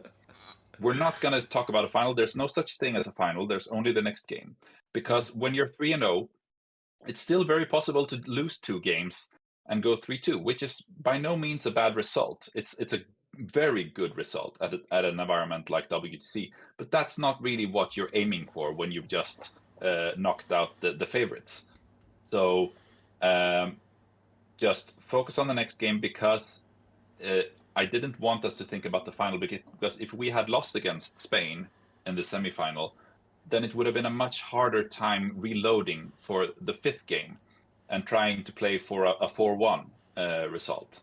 If we felt that we had lost, more like we had lost the chance to be in the final, rather than, hey, we're 3-1, that's great. So that is the sort of an answer. There was a tingle after our game. a little tingle. I tried to push that back. Yeah. You are right though. 3-2. I think, and I don't know if I speak for everybody here, but I go into most events hoping I come out with a positive win result. That's my first goal. But there's something very different about losing the first 2 games and then winning the next 3. That's a great feeling. Doing it the other way and winning the first 3, and I do agree that then if you lose the next, I think it becomes very easy to get very deflated, and all of a sudden you've gone from having a great first day, losing, game number 4, and then quite quickly game number 5, just collapses, and you still want to finish as strong as you can. And then lastly, it's really the same question I gave to Stefan. So apologies, but being a team captain, what advice would you give to anyone out there who's looking to take up that mantle? Boy, I could say so many things, I think. But from a captain's point, try to make your players feel... Oh, if I want to say just one thing, celebrate every victory. That's because Amazing. Every victory is important. Because that's one thing that was very important to me as well. Even though we already had 3 wins, the last games matter as well. Because it will create, like we discussed on Monday, it's very easy when you know that your team has 3 wins already to just take your foot off the gas a little bit, and then maybe lose a game that you maybe could have won with 3 or 4 more micro decisions better handled. So there were several times where, like, David or Bjorn or Anders were still playing, but we know we had won. Nobody tell them anything, because if they win their game, they're gonna go better equipped into the next round. They're gonna have a better feeling, and also they will have felt like they also contributed, and that was very important. And I am one of the things that I am most proud of is that none of the team members lost more than 1 game. Everyone except Thorbjorn went 4-1, and he went 5-0. So everybody contributed. No one was carried by the team, and that is probably the one thing that I'm most proud of. On the No, behalf that's of amazing. Torbjörn, we could also add one thing from Torbjörn's side of this. He didn't listen to Hugo when we started the event, and we were talking about, do you have any goals? Yeah, maybe top 8, top 12, and Torbjörn had nothing of that, and he said, "We're gonna win this." And I said, "Shut up." Yep. But that's Torbjörn in a nutshell. Yeah. Well, let's be honest. I mean, I spend a lot of time with Ron, and Ron is a big man. I'm not going to mess with Torbjörn. Like, if he tells me that, I'd go, that's fine. That is absolutely fine. Guys, I just want to say again, huge congratulations to Team Austria. You did an absolutely amazing job getting to the finals, going 4-1. You did yourselves really proud. I hope you can take it back to the communities, spread the story, spread the the good news stories, not just about the games, but about everything else that went on sort of out of hours. And we can see 2 or maybe even 3 Austrian teams there next year. That would be absolutely amazing. Bjorn, Anders, Hugo, and also to Torbjörn and to Dave as well. I know they're not here, but huge congratulations to you guys. You held yourselves with such dignity in either defeat when one of you lost, but also more importantly in victory as well. And I think if we couldn't win, I know that the moment we lost to you guys and I saw how you guys conducted yourself, I wanted you guys to go and go all the way. Not just because of the SOS, not just because of that reason, but no, we really enjoyed playing you guys. It was a pleasure to play you, and huge congratulations on winning. And I'd say take it back and bring more teams next year. I think you've got enough teams, but I really do hope that this, within Sweden, this can be used as a springboard to have some of these bigger and better events that we've been very lucky to have in the UK. And any Swedes that are out there watching, I hope it's okay saying this, guys, but they can reach out to you on Discord or something like that to see when events are happening and anything like that. Is that all good? Yeah, Absolutely. We'll also share the roster breakdown that Torbjörn did as well. So his article that he wrote, we'll share that up on the community page. And also, if anyone wants to see any of the rosters, not just from the Austrian team, not just from the Swedish team, but the whole rosters, Gil was really good in making sure that we all uploaded them in such a way where you didn't just get to see the affiliation they were playing, but you got to see their entire roster. So head on over to Longshanks. I'll put a link down to the event in this video once it's done, and you can go and see every single roster from every single player that attended. But really well done, guys. We will be back next year, and we will be looking to try and take that elusive trophy off you, because we didn't manage it this time, but let's see for next year. Speaking of the trophy, I sent you a photo you can try and share on Messenger. Oh, let's have a quick look then. Is this a world exclusive, Gil? I haven't shared it online, I think. So yeah, it would be. Let's have a quick look then. Amazing. So let's just quickly move over to this. I do like this. This is really nice. Yeah, so it's a conversation with Pat and Norbert on how to do the trophy. And I can't wait to see. Yeah, it's Florian Stitch, who's done a lot of us for War Machine the old days. He constructed this after the input I gave him. I think he did a pretty good job. It's really good. I do. That's the Stark Infinity Gauntlet, isn't it? No, it's Galactus. It's Galactus, of course. I saw the little nodules, but yeah, no, that's really cool. Really cool. Well, there we go, guys. World exclusive. There's the trophy that you can win. Where did you put it up? I can't see it anywhere. It's up on the stream. Oh, there you go. Yeah, it's up on the stream. I think Gil, you and Pat dreamt it up eating lunch somewhere. We were talking about over the tapas restaurant, and then me and Pat talked more about it and looking at his Iron Gauntlet win. And I was like, yeah, we got to do something, but we got to change a little bit. And then I told Florence this to look at some of the Galactus photos that's online. where some of them he's holding like this and stuff. I said, you got to be something we can make into a trophy. And he came up with this in black and white. It says, I want it in color. And then he's like, how about this? I was like, awesome. Let's go with that one. So that's the one we're going to have on the small plaques you're going to get. That's going to be, I don't think I made color on that. So that's going to be black and white. The trophy's going to be in that color. So you're going to get like small acrylic or glass plates with that one etched in. And then the year that you won. So, of course, the Swedes all getting one, the Austrians and the English people. So that will be like the champions, second place, third place, with that one on etched in. So wooden foot and either acrylic or glass shape with but not a ball. Like it'd be a shape, but then that image etched onto it. Oh, I see. Okay. No, that's awesome. That's really cool.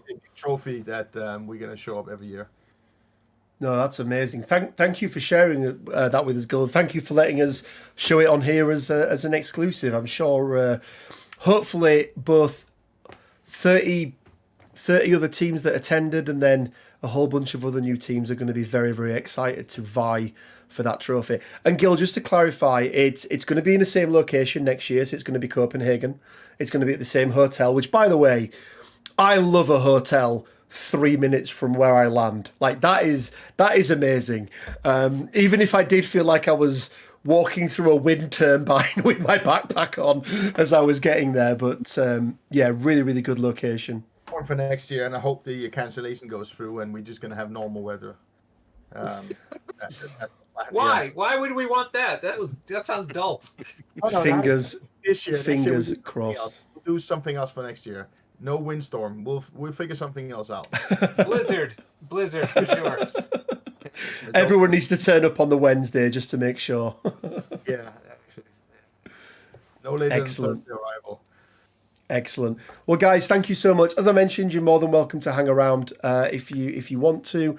I know, obviously, you guys all played some of these guys as well, but we are going to jump over to the England Lion teams, which I think it's fair to say we had a bit of a tumultuous start because we actually have 6 members of our team.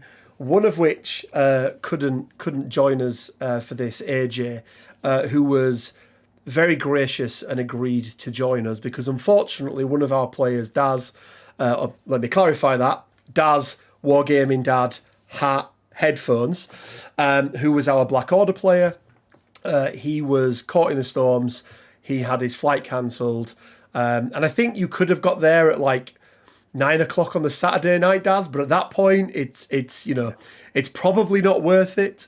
But we wanted to bring him along anyway because he is absolutely still part of the team. For anyone that saw the photo, he was there with us on stage.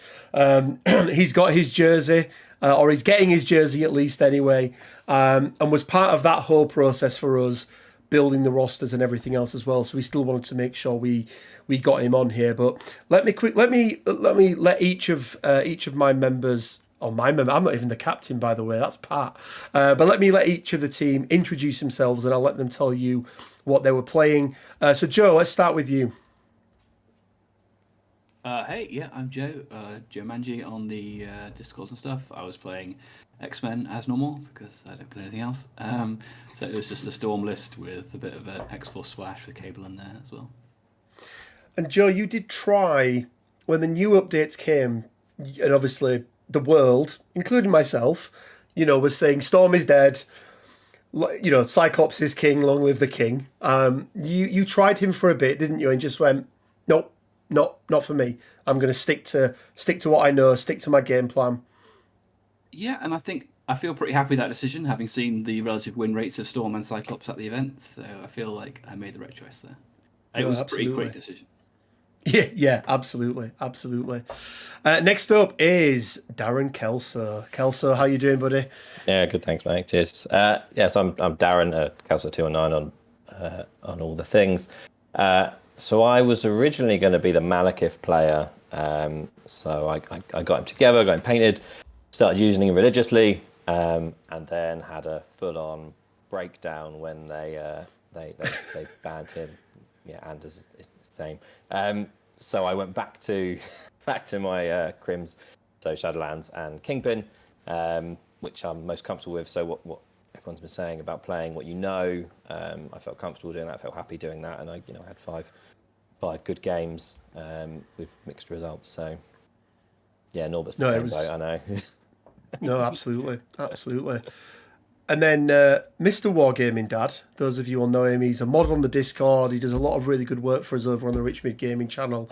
Daz, I know you weren't there, buddy, and we were all absolutely gutted that you couldn't make it. But what would you have been playing? Not that anybody will be surprised by this, but... Yeah, there'd be no surprise. I was going to be the Black Order and Wakanda player. But dominantly, I just play Black Order. Yeah, and it's really interesting because I was really surprised actually by the Wakanda win rates over the weekend were much higher than I think. Well, at least I was expecting. I never put anybody in the same intelligence category as myself because I don't want to do anybody a disservice. But I was really surprised at their win rate. But yeah, Daz, you were sadly missed, but again, not just from a gaming perspective. Even though we had the amazing AJ step in with, bless him, some big changes to his roster. He had to lose his Cosmic Ghost Rider. And for anyone that's built a roster out there and has Cosmic Ghost Rider in it, if you've got Cosmic Ghost Rider in your roster, you are generally playing Cosmic Ghost Rider in almost every game that you play, right? He's there for a reason. So he did an amazing job. And let me know in chat if you know what other amazing big hitter we decided, and AJ as well decided should replace Ghost Rider with, and we'll circle back on that in a little bit. And then lastly, but by no means leastly, the man who I felt like was my dad all weekend. But I ended up winning my last two games, so he couldn't tell me off. Needs no introduction. Mr. Pat Dunford. Pat, how you doing? And let everybody know what it is you were playing. Hey Rich, I'm doing great. Thank you for asking. I was playing Inhumans this weekend, which was very exciting, a little bit unusual, and certainly was not plan A when we were making our team, right? Nor was it really plan B or plan C.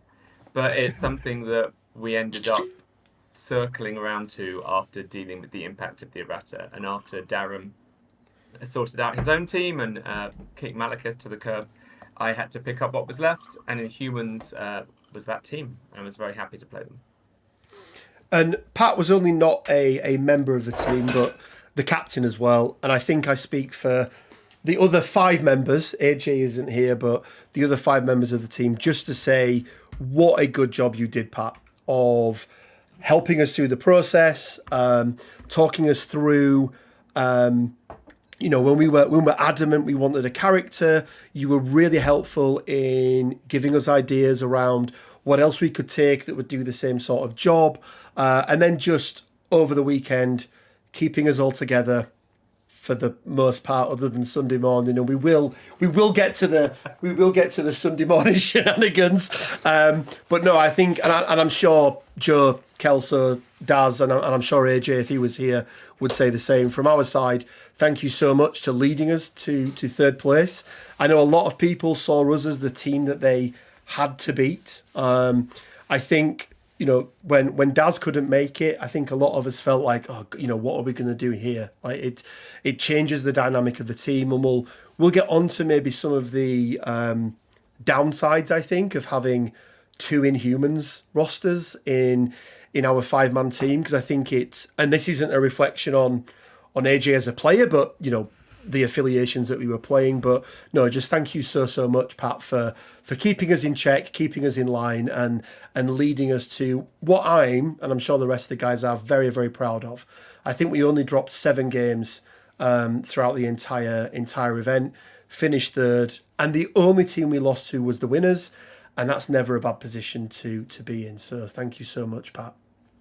Oh, of course, you're welcome. I mean, I'm so proud of how well we did. I think the team was fantastic. We really stepped up in a difficult situation, and we had a lot of fun doing it. So couldn't be happier. Yeah, absolutely. So, Kelso, should we talk about Sunday morning instead? Should we start with that? Should we talk about some stories now? We've gone through all sorts of tactics. Well, we probably need to start Saturday night, don't we? Yes. So we came up against Hugo's team, and I don't know if the rest of you guys felt this as well, Joe, Kelso, Pat. It was the hardest pairing process we had throughout the entire event. Every other team we came up against, I looked at and was like, oh, there's one roster there that I would prefer not to be against. But I looked at theirs and I was like, I don't want to play anyone. I don't want to play anyone. Kelso, I don't know if you felt the same. Like, I don't know if you had the same sort of feelings when you saw what they put together.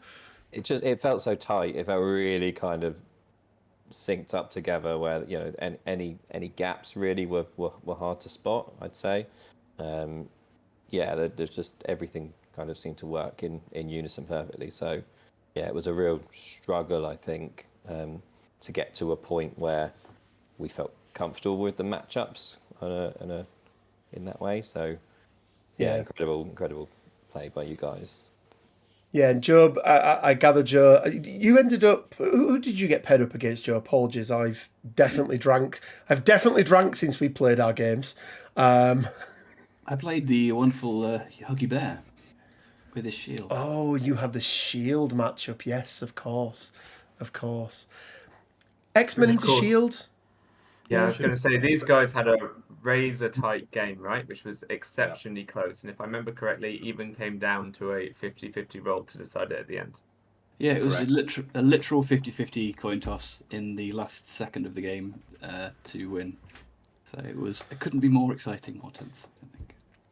Yeah, you guys definitely pushed us to the edge. I think it could have been 3-2 or 4-1 to either team by the end of that. I know Anders, and we've already spoke about our game that was, came down to, again, we had a big fight in the middle, didn't we? Is basically what happened in our game, and it came down to the last roll of a couple of dice, and Magneto rolled like an absolute champ just at the right moment you needed him to. So you guys definitely pushed us to, further than we thought we maybe would do, but it was really, really good. So we'd gone from being 2-0.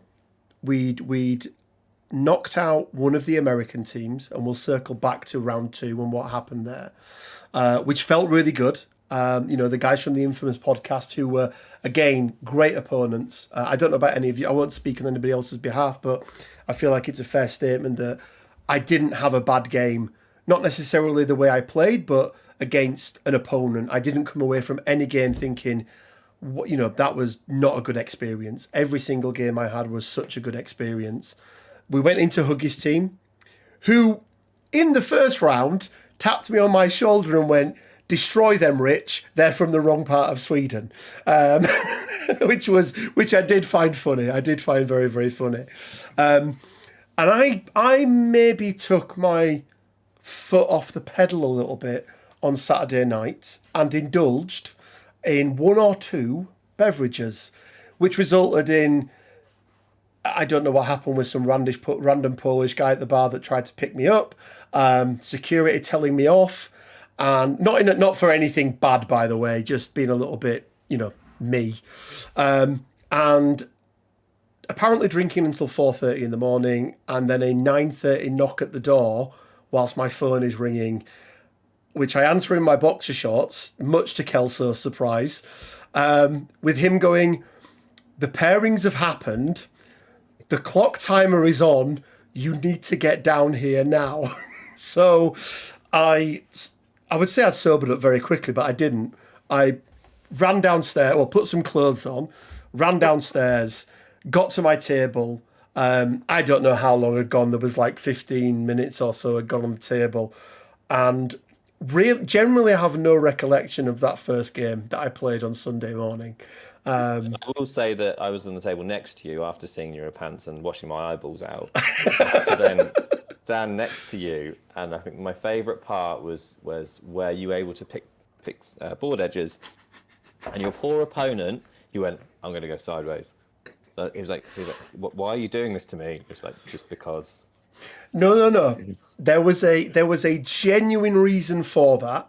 He had some big players. He had some big boards, some big bases. It was a Guardians matchup, so I knew he was bringing Cosmic Ghost Rider. And there was a Mayor Fisk. You know the Mayor Fisk building from the terrain pack? That was positioned in such a way on the left-hand side of the board as I looked at it. And when I measured it, you couldn't fully deploy on either a small, medium, or large base. So it meant that he was probably a range 1 back from where he could be if he wanted to go down the middle. So there was genuine reason as to why I did it. But his face when I said it, I think, did drop quite far. But yeah, that is my moment that happened at WTC. I was very, very drunk Saturday night and still very drunk Sunday morning. But Pat, as I told you then, and I'll tell you now, you can't tell me off because I won my last 2 games. So hopefully all is forgiven. But yeah, there we go. Pat, you put this team together, this team of ramshackles, as we like to see ourselves. But what approach did you take when we all sort of went, we all want these 3 characters in our roster, and we want to do this, and this. How did you approach it, and what was your thoughts on how you need to work that through? Yeah, great question, Rich. I'd like to say that I think you guys made it fairly easy for us because, starting with you, Darren, you were very clear that you wanted to play your Black Order list with Wakanda. And it was like, that was your thing, that was your baby, the thing you're best at. And no one else really had any interest in that anyway. So that was like, great, fine. You take this cool thing that you love. There's no splash characters except maybe for Thanos. Perfect. Exactly what we want for a WTC list, right? And then we always knew that Joe would be playing X-Men because Joe's fantastic with X-Men. And of course, X-Men are also a great WTC roster because there's a lot of really good characters, but they don't necessarily overlap with other affiliations. So that one was also locked in from the start. Rich, you made things slightly difficult by being a Guardians of the Galaxy player that wanted to play Winter Guards. But once I put my foot down, this I think was the toughest I had to be as captain. It was also the easiest decision to just say, Rich, don't play Winter Guards. Come on, buddy. Play the best team in the game, not the Winter Guards. It's like... So once we made that decision, that was easy. And not to disparage Winter Guard too much, they're a good team. But the problem with Winter Guard in WTC format is they're like 3 affiliated characters. Bear in mind, this is before we even had the extra characters added, right? So they only had 4 total. And then you need to put in a bunch of unaffiliated stuff that everyone is fighting over. And that's the problem with Winter Guard, I think, in the format.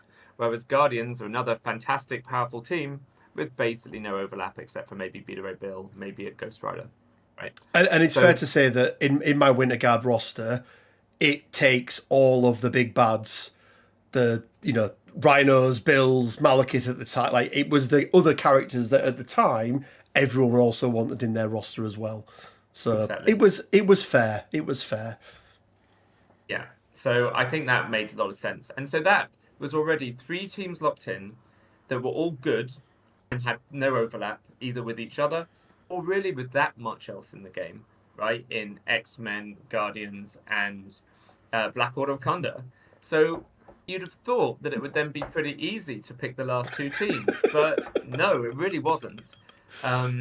We basically, myself and Darren Kelso, we basically thought about, well, what can we take that uses all the best stuff, right? We've got all this good stuff that we can play. Let's at least try and play a good amount of it and have good flexible rosters. So that's how we ended up on the Criminals Cabal hybrid that Kelso was playing. And I, at the time, I think was on Avengers.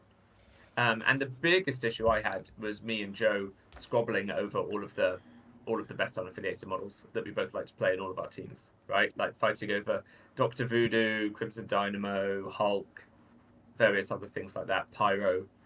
But it was looking pretty good until the errata came.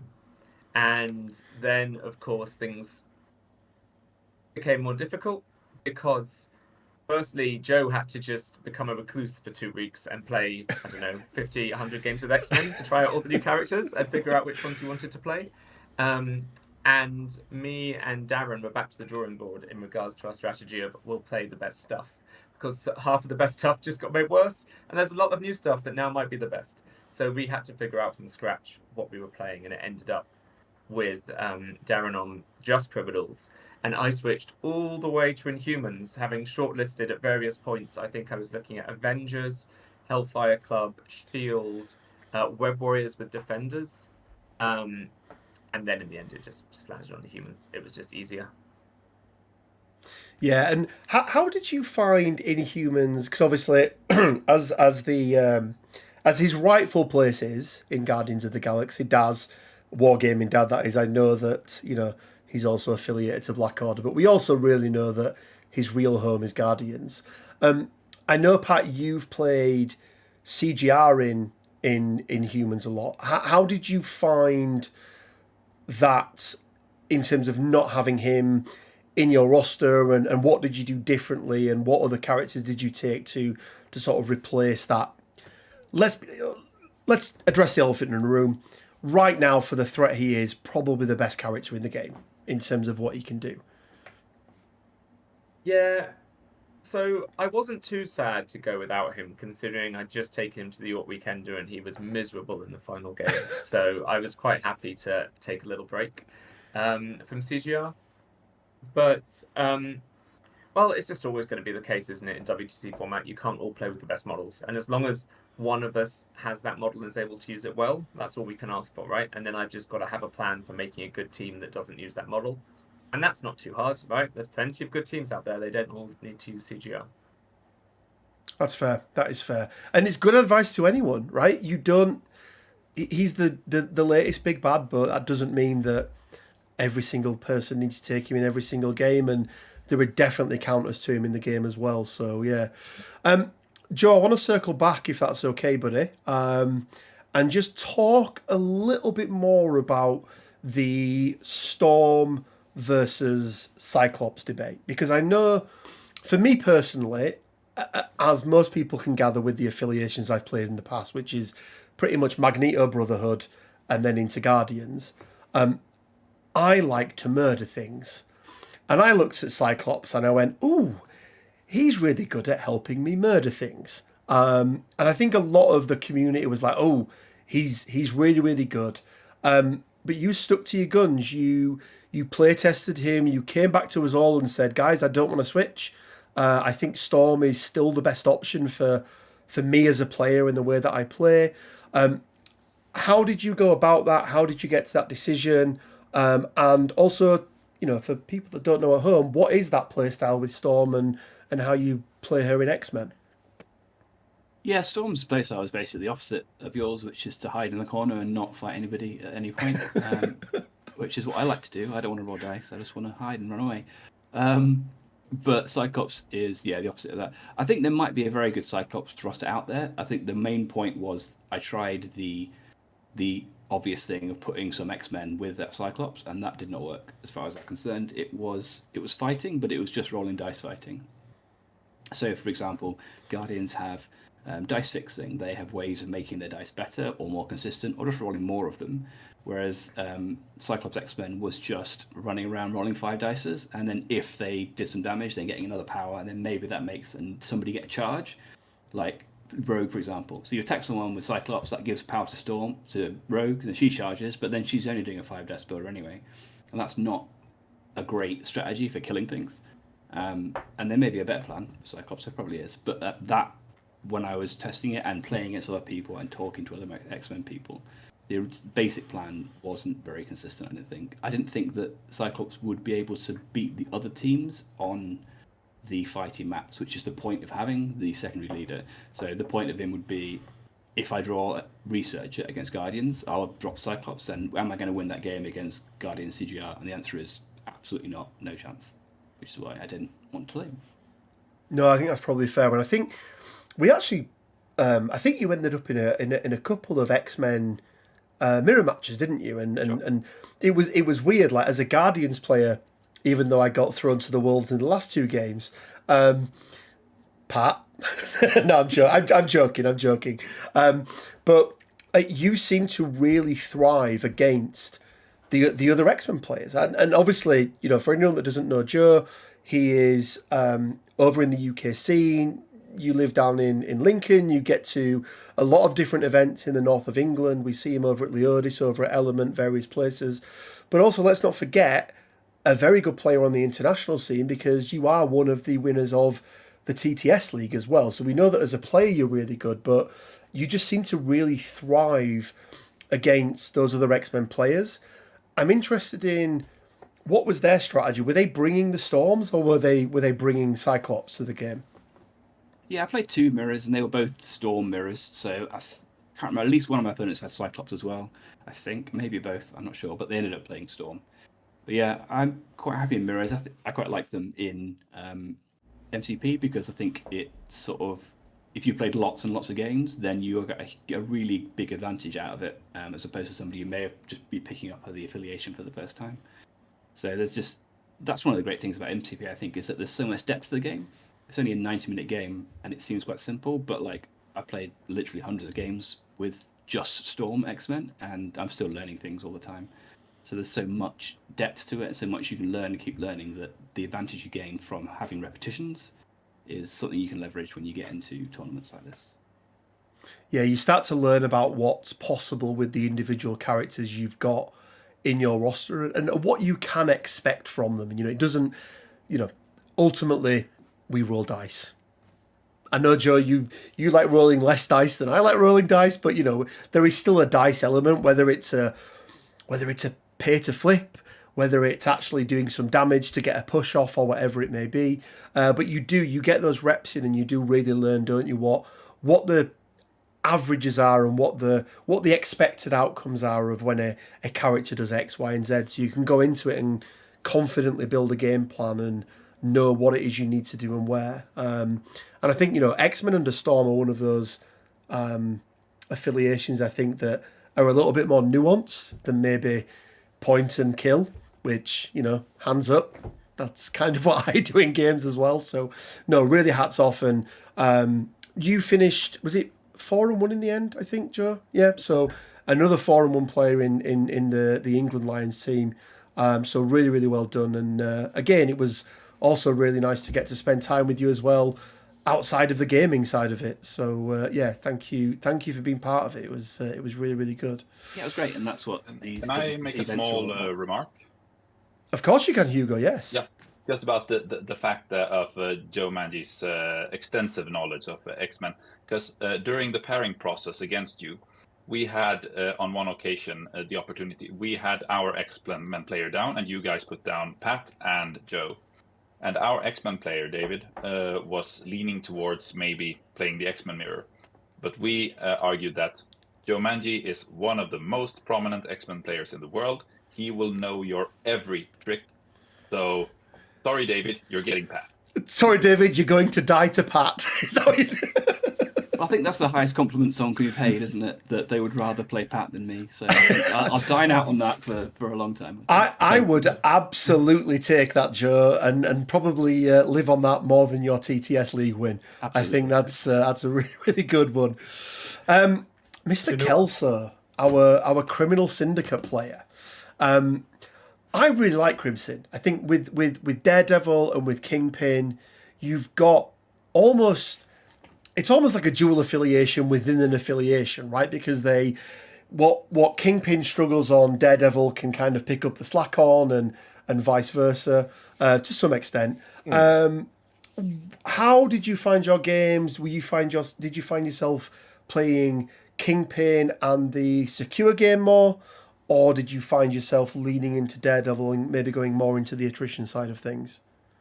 So I'm quite similar to Joe, really. Why I don't want to roll dice. I played enough Blood Bowl in my time to know that dice are not your friend.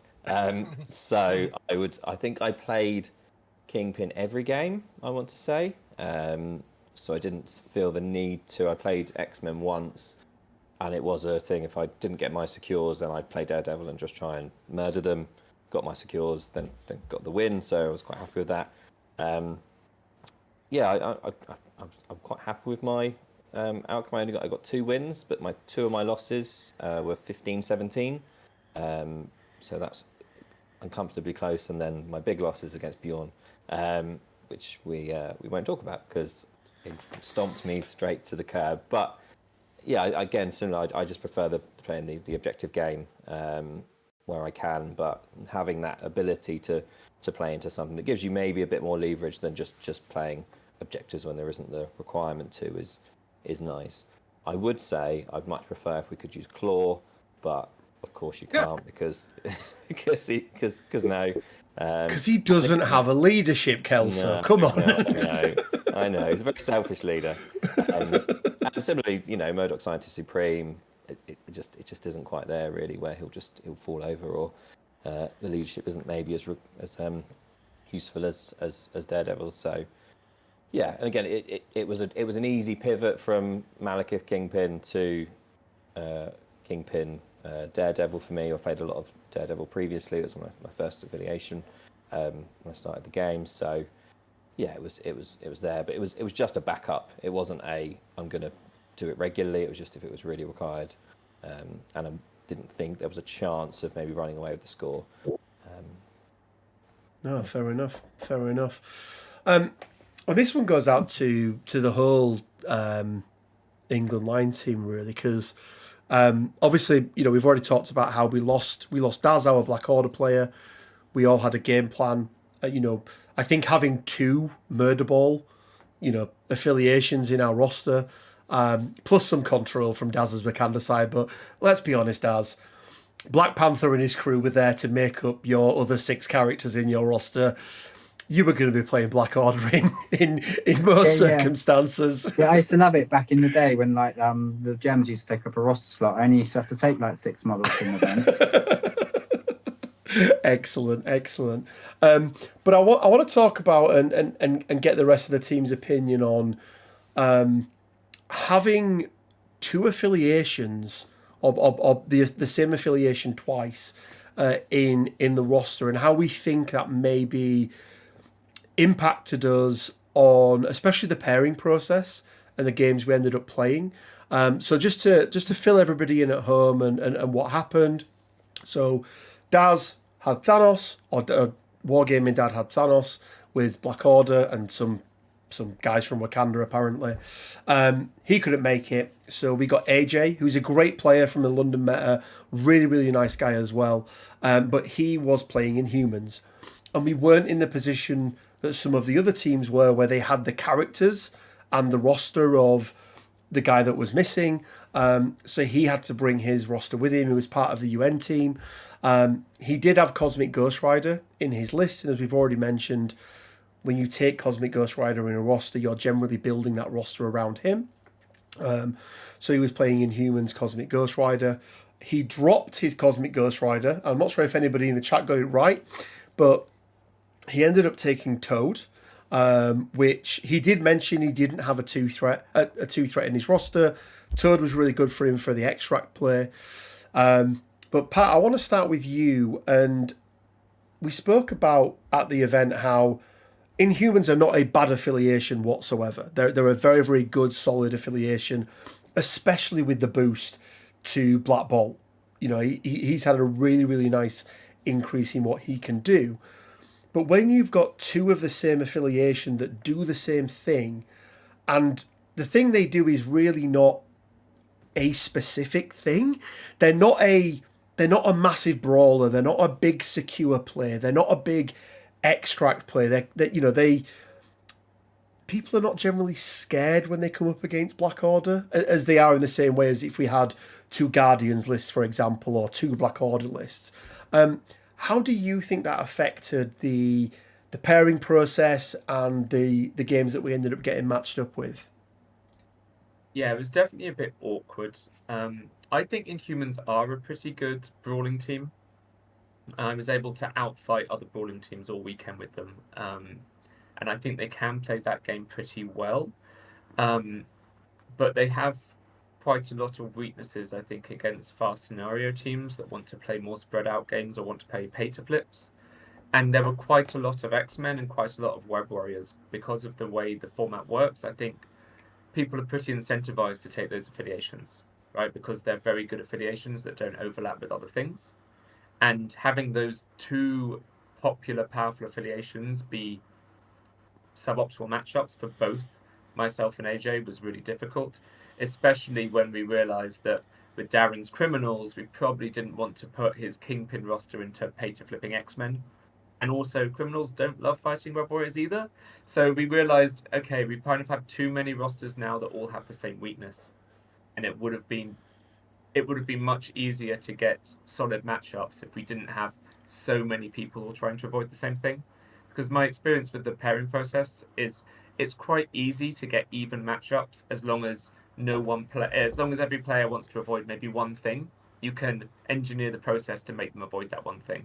But as soon as there's 2 or heaven forbid 3 or 4 rosters in the opposing team that a player doesn't want to play against, the chances of getting them to avoid all of them are basically 0. And then you're kind of setting yourself up for bad matchups. So I think that was the real problem. I think Inhumans are a good team, but yeah, just I think for any affiliation, having to take multiple same affiliation and then those players all having the same thing they need to avoid is difficult. I would much rather that every player had a different thing they wanted to avoid. I think that works way better for the pairings. Yeah, I think that was the big thing, wasn't it? Was the avoidance.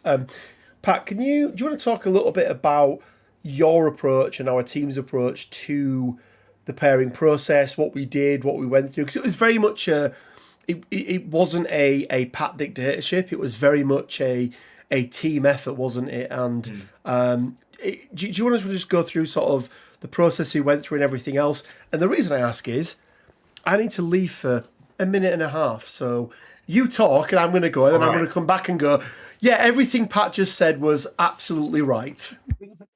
No worries, Rich. I'll take the reins. So, yeah, the way that we did it, and Joe, Darren, feel free to chime in on this. But firstly, I'm a firm believer that deliberately setting yourself up for a bad matchups is a terrible plan. Because if you know that that person's going to lose the game, then they're going to lose the game. But it doesn't necessarily mean that later in the pairing process, you're going to get a game you're going to win. You're not necessarily going to offset that debt that you've accrued by giving yourself a bad matchup. So I would much rather have our team have solid games, like, you know, as close to 50-50 as possible across the board. And then to do that, I really rely on the team members to tell me how they feel about the opponents and the lists, right?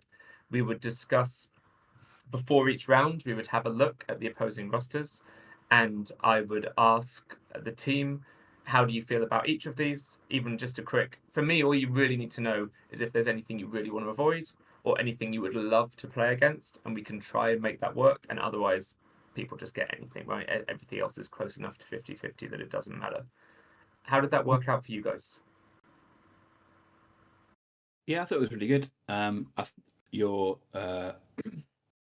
Your style was really interesting. That is so democratic and engaging with people and how they felt about the matchups, rather than having, like, I mean, I imagine some captains had some sort of algorithm in their mind about what they wanted to do, and they were just going to put their players into games as if they were cogs in a machine, and it was much more collaborative than that, and that was really good, I thought. I think one of our advantages is that a couple of times we managed to get you into our opponent's best player, which I thought was going to be a really strong thing for us, because obviously you're a great player, and if we can double whammy them effectively by taking one of their best players out and also hopefully making him lose the game, then that would be a big advantage to us. Yeah, I think underplaying how extreme that you're saying, you know, you have to really, really want it or really, really not want it, and then anything in the middle was not inconsequential, but actually we can work with it. I think that was a really important thing that I took from after the first game in particular. It is the extreme of yes or no, middle ground we can, like I said, we can play with, which I thought was really useful. Yeah, I was just going to sort of, I don't know if we told you this, Pat, but our plan was always to try and get you into their best player. Whereas I think every other team we came against was like they had a road bump, as we called them, and tried to throw somebody under the bus to play you.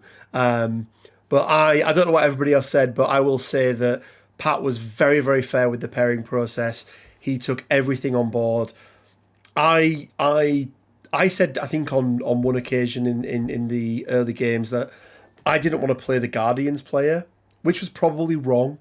And I ended up playing the Guardians player in the last 2 games, and it ended up being successful. And I think maybe that was a little bit of inhibition on my part of, you go to the mirror matchup, and all of a sudden it's like, well, you're supposed to be the Guardians player, Rich, so it's now your time to shine. Whereas if you don't take that matchup, then hey, it's not my fault, sort of thing. But I became more comfortable against Guardians with my Guardians roster. I always felt like the biggest threat to Guardians is Guardians, but actually coming off the back of this, I felt more comfortable and more confident going into Guardians players. And that, to part, is that you pushing me that little bit and going, Rich, you've got this, don't worry.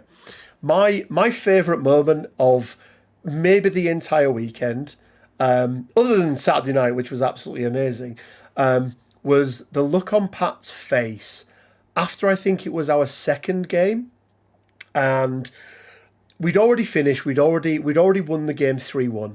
Oh, we were already 3-1 up. So my results were inconsequential. But actually, Hugo, in almost in opposite of what you said, I was sat there for ages. I had a really, really tough game on my hands, and I was down to a couple of characters left. I think an injured Starlord got taken off the board round 2. I had an injured Ghost Rider and one other character left. I can't remember who it was. And every other game had finished. We were 2-1 at this point, so it's still really, really important. Pat's game next to me was really, really close. And I was sort of looking, going, oh, God, like, I don't want this to be on me, to be the 3-2 decider. But I was like, right, okay, I'm at a point now in my game. I looked at my clocks and I could see Pat's clocks, and I was like, okay, Pat's game's going to finish before mine. I think Pat's got this. And I had a really hard decision to make. I had about 20 minutes more on my clock than my opponent, and I waited until I knew what the outcome was, which then either meant I went completely gung-ho and could win the game that round, or I had to play a lot safer and try and eke out on the points game, because I was ahead on points at the time as well, which was also risky. Pat won, and which was good news for me, and I went gung-ho. And the guys had walked off because we tried to not crowd the tables. The TOs, by the way, Gil, were really, really good against I think it was the German team, against the Infamous guys. I think because my game was last, not the England team, but the opposing team, and then a lot of other players that had finished came round and started crowding the tables. And your TO, one of the TOs, was really, really good. He came up to me and said, Rich, I've noticed in your games, there's a lot of players that when they finished, they're walking up and they're watching the games because there's a game still going on. If you're not happy with it, if you want me to tell people to go away, then just let me know and I can do that. And I was like, first of all, that's really, really good. Like, that's really, really good TOing and really, really good judging to make sure that people are comfortable by not having, 5-10 extra people stood around the tables. But second of all, it's like, I'm big enough and ugly enough to tell somebody to fuck off if I want them to. But I really, really appreciated the sentiment. So I walked up to Pat. Pat looked at me and he's like, how did it go? I just went, it was 10-11 to him. And he just went, oh, Rich. I went, it's fine though, because I tabled him. And he was like, what? And there was a second of like realization of like, hang on, so it was 10-11, but so you still won. So we still went 4-1. Yes, we still went 4-1. Don't worry, Pat. So that was one of my favourite moments of the weekend. Let's go round the England team and ask 2 questions. In fact, do you know what? 3 questions, because it's the England team. It's the team I was part of. You get some extra questions. And to warn you beforehand, so you all know what it is, I'm going to ask you who your MVP of the weekend is, as in a character in your roster. I want to ask you which was your favourite game from all of the games that you played over the weekend? And then lastly, because you've asked all of the other guys that have been on the stream today, what advice would you give to somebody who didn't make it to this WTC for whatever reason? They either didn't feel confident enough, they didn't have a local scene to them where they felt like they could go out and find 4 players. But Pat, you have to answer that in the form as a captain, not necessarily as a player. So an extra little thing for you there. So Joe, let's start with you, seeing as you were the first person I saw there. So MVP, favourite game, and what advice you'd give to somebody looking to go to next year's WTC? My MVP in terms of characters is probably Lizard, who was a last-minute addition, like literally hours before submission. I noticed that nobody else had taken him. I assumed that Crims would take him, but he wasn't there, so I popped him in because I wanted to be able to go 6 wide at 18, and I ended up playing him in all 5 games, and he was just an absolute gem. He just ran forward, picked up an extract, people attacked him when they shouldn't have done, and then they wasted all their attacks on trying to kill the Lizard, which doesn't work, and then he did loads of good things. That was really cool. Favorite game was probably against Huggy. It was just down to the wire, like every single second. I was either 1 point ahead or level, and that happened to change mid-turn quite a lot because it was shield, so they're getting the bonus points all the way through. So basically every turn of the game, and then eventually came down to the very last dice roll. So yeah, couldn't get more close than that. And obviously Huggy's a gentleman, so that was a beautiful game. And advice, I think, is just don't worry about it. The important thing about WTC is that it's a big party. It's a big occasion to meet people and build a community. And it's not about the games or winning the games or winning the tournament. It's just about building friendships and building community and building the game and having a great time. And it's not really important whether you win or lose. Just come and enjoy the party. But also win. I'm joking. Kelso, you're next up, buddy. Same 3 questions. So MVP, Rhino. I think he's just consistent. I had a couple of good plays with him, a couple of bad plays, which I won't talk about. But every game I had him, he pulled well above his weight, and it's just a good disruption piece as well for most plays. Favourite game? They were all great. Really enjoyed all of them. I'll say playing Dormammu in the last one. I didn't win, but I was playing Dormammu at a WTC, which was wonderful. And it turns out the chap Loz is the highest ranked Dormammu player in Longshanks. So that was a privilege and also sad, but great. And then bit of advice. Just go along and enjoy it, really. I hadn't met yourself, Rich, and Darren and Joe before we had a team together, so yeah, it was a nice experience, just spending a lot of time with different people. And I think Bjorn said earlier in the stream that actually it's just about meeting different people from different places and getting different contacts, really, that you wouldn't get in day-to-day life. So yeah, great fun. And then yeah, if you can win, very great stuff. Yeah, no, I do agree. It is. I don't see myself as a sour loser. I feel like I lose graciously where possible. And if I don't, I'll then go back and speak to them and apologise if I walk away from a table. And we've all had it. We've all had those moments. And as long as you do the right things to rectify them, I think it's fine. But I absolutely hate losing. Absolutely hate losing. But even before that, just from the Friday night, I kind of got this feeling and this vibe of like, it's not just about the games. Yes, the games are important, and yes, you want to do well as an individual and you want to do well for your team because it isn't just you, it's about the whole team. But it was just everything else that came with it.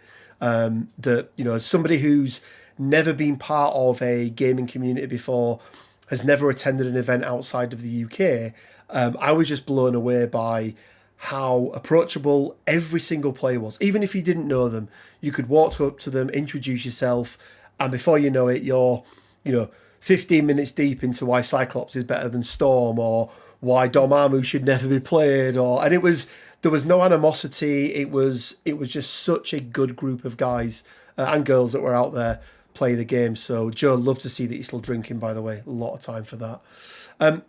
Daz, look, I know you couldn't make it, buddy, but again, still very much part of the team.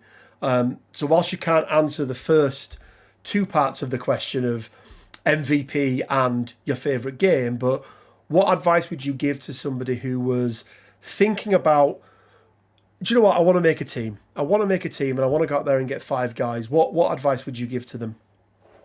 Do it. You're not going to know if you're going to enjoy it, but you are going to enjoy it because it's always the best. Team events are always the best fun, no matter what. Here, there, wherever they are, they're always the best. But yeah, you just got to do it and go for it. And I would say at least leave 2 days before. Don't leave the day before. Sound advice to anyone travelling to Copenhagen next year, by the way. Give it a couple of days before you I'll be travelling out on at least the Thursday next year. I think we make mandatory registration Thursday night. Yeah, do it. Probably travel out Wednesday then. Absolutely. Well, again, Daz, we were all absolutely gutted when you couldn't make it, buddy. You were sadly missed, but fingers crossed, whatever the England Lions team looks like next year, fingers crossed you can be part of it, and we can all go there, win, lose or draw. No draws. There should be no draws in MCP. They shouldn't exist. But win, lose or otherwise, let's hope you can make it for next year, buddy. And then Mr. Dunford. Obviously, I asked you a slightly different one because it's more about being the captain. It's, we had Hugo answer this, Stefan answered this as well. But same 3 questions, but obviously with the captain's twist on it for you in terms of the preparation and what's needed for WTC. Sure. So for the gaming questions, my MVP model, without a doubt, was original Baron Zemo. That guy is still just an incredible model, even after 4 years. And I played him in 3 games, and every single one he was a fantastic MVP. Strategic genius in Inhumans is fantastic, giving models like Crystal and Medusa rerolls, letting Black Bolt reroll his defense when he's bodyguarding as well as his attacks. And he always has enough power to charge up and murder people when he's in Inhumans. So he was a lot of fun, and I was very pleased to add him to my roster. It's pretty much a last-minute decision, and he was superb. So very happy with Baron Zemo. My favourite game was in our final round against Team Ispain from Spain. And my opponent was Andy, playing Defenders. And I had the most ridiculous game against Andy, where I had a little Inhumans murder ball, including models like Baron Zemo, Medusa, Black Bolt, Crimson Dynamo, all just being in a little bubble and getting all the benefits of being near each other. They managed to see off Immortal Hulk over the first couple of rounds, and I was riding a high when Baron Zemo did the 10 damage I needed to KO Immortal Hulk. Oh, wow. Dusted himself up and had healed himself once a turn for the entire round. Zemo was the last model to activate and finally got him dead. I thought, it's great. How can I lose this game now? And then he, in the start of the next round, he activates Daredevil, and I realised that my Inhumans Doom Squad is forming a tightly knit circle directly surrounding Daredevil.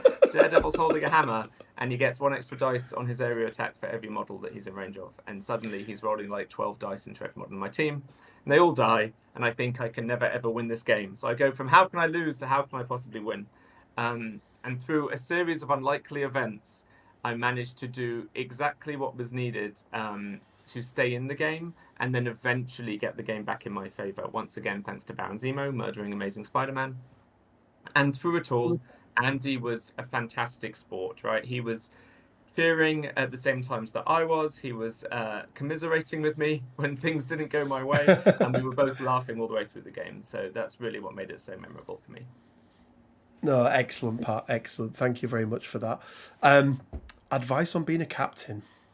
Yeah, now I have to confess, I joined the stream late and I don't know what the other captains said. So I'm going to pick something that I hope they didn't, because it's not about even if you do, it will only reiterate the importance of that point. So that's fine. That's true. That's true. But what I wanted to say is, especially for new people, if you're thinking about coming along, things like pairing process and roster selection, they're important.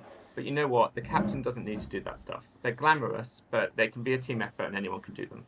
The things that the captain needs to do, actually, it's not exciting, it's not glamorous. You need to do admin, right? You need to be the person that gets your team to pay for tickets, that gets them make sure that they've got their travel booked on time, that tells them this is roster submission deadline, that makes sure they have shirts to wear, right? You need to do all of that stuff.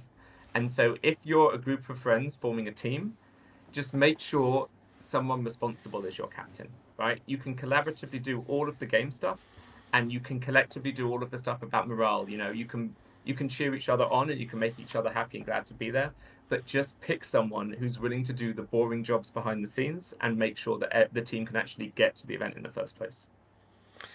Yeah, it's really important, and I think I do think I remember Hugo actually on the stream on Monday. I think he's left now, but he did say that there was a moment in time in there on the final day where I think it was Cholborn.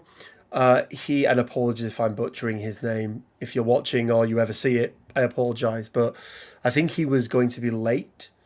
There was something wrong with the trains. He was sleeping at home because he didn't live that far away.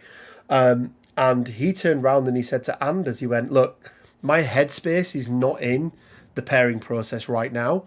I need to sort out this issue. Can you do this for me?"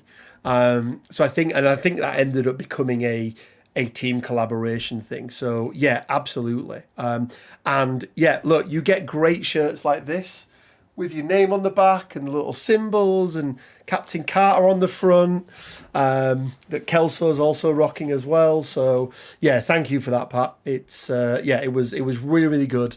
I don't think we could have asked for a better captain. And you had the right amount of giving us leeway, but also then going, "Rich, you're not taking fucking Winterguard to WTC. I don't care what your win rate is. You are not taking Winterguard to WTC," which, in hindsight, was fair. So yeah. We've gone through everything there, haven't we? Yeah. I want to just also. Oh no, did we miss one out for you, Pat? We did favourite game. Oh, you did MVP. Was Baron Zemo? Yeah, Baron Zemo was your MCP, which I did. I learned to hate him all over again on Friday night when we had a little warm-up game. He did nothing other than hold 2 objectives and give everyone rerolls, and he just kept Black Bolt alive forever, which was. And let's be honest, it's pretty amazing for a character that was in the core box, has had no erratas whatsoever to him, to still be as impactful on the game as he is. Like he's just such a good character, isn't he?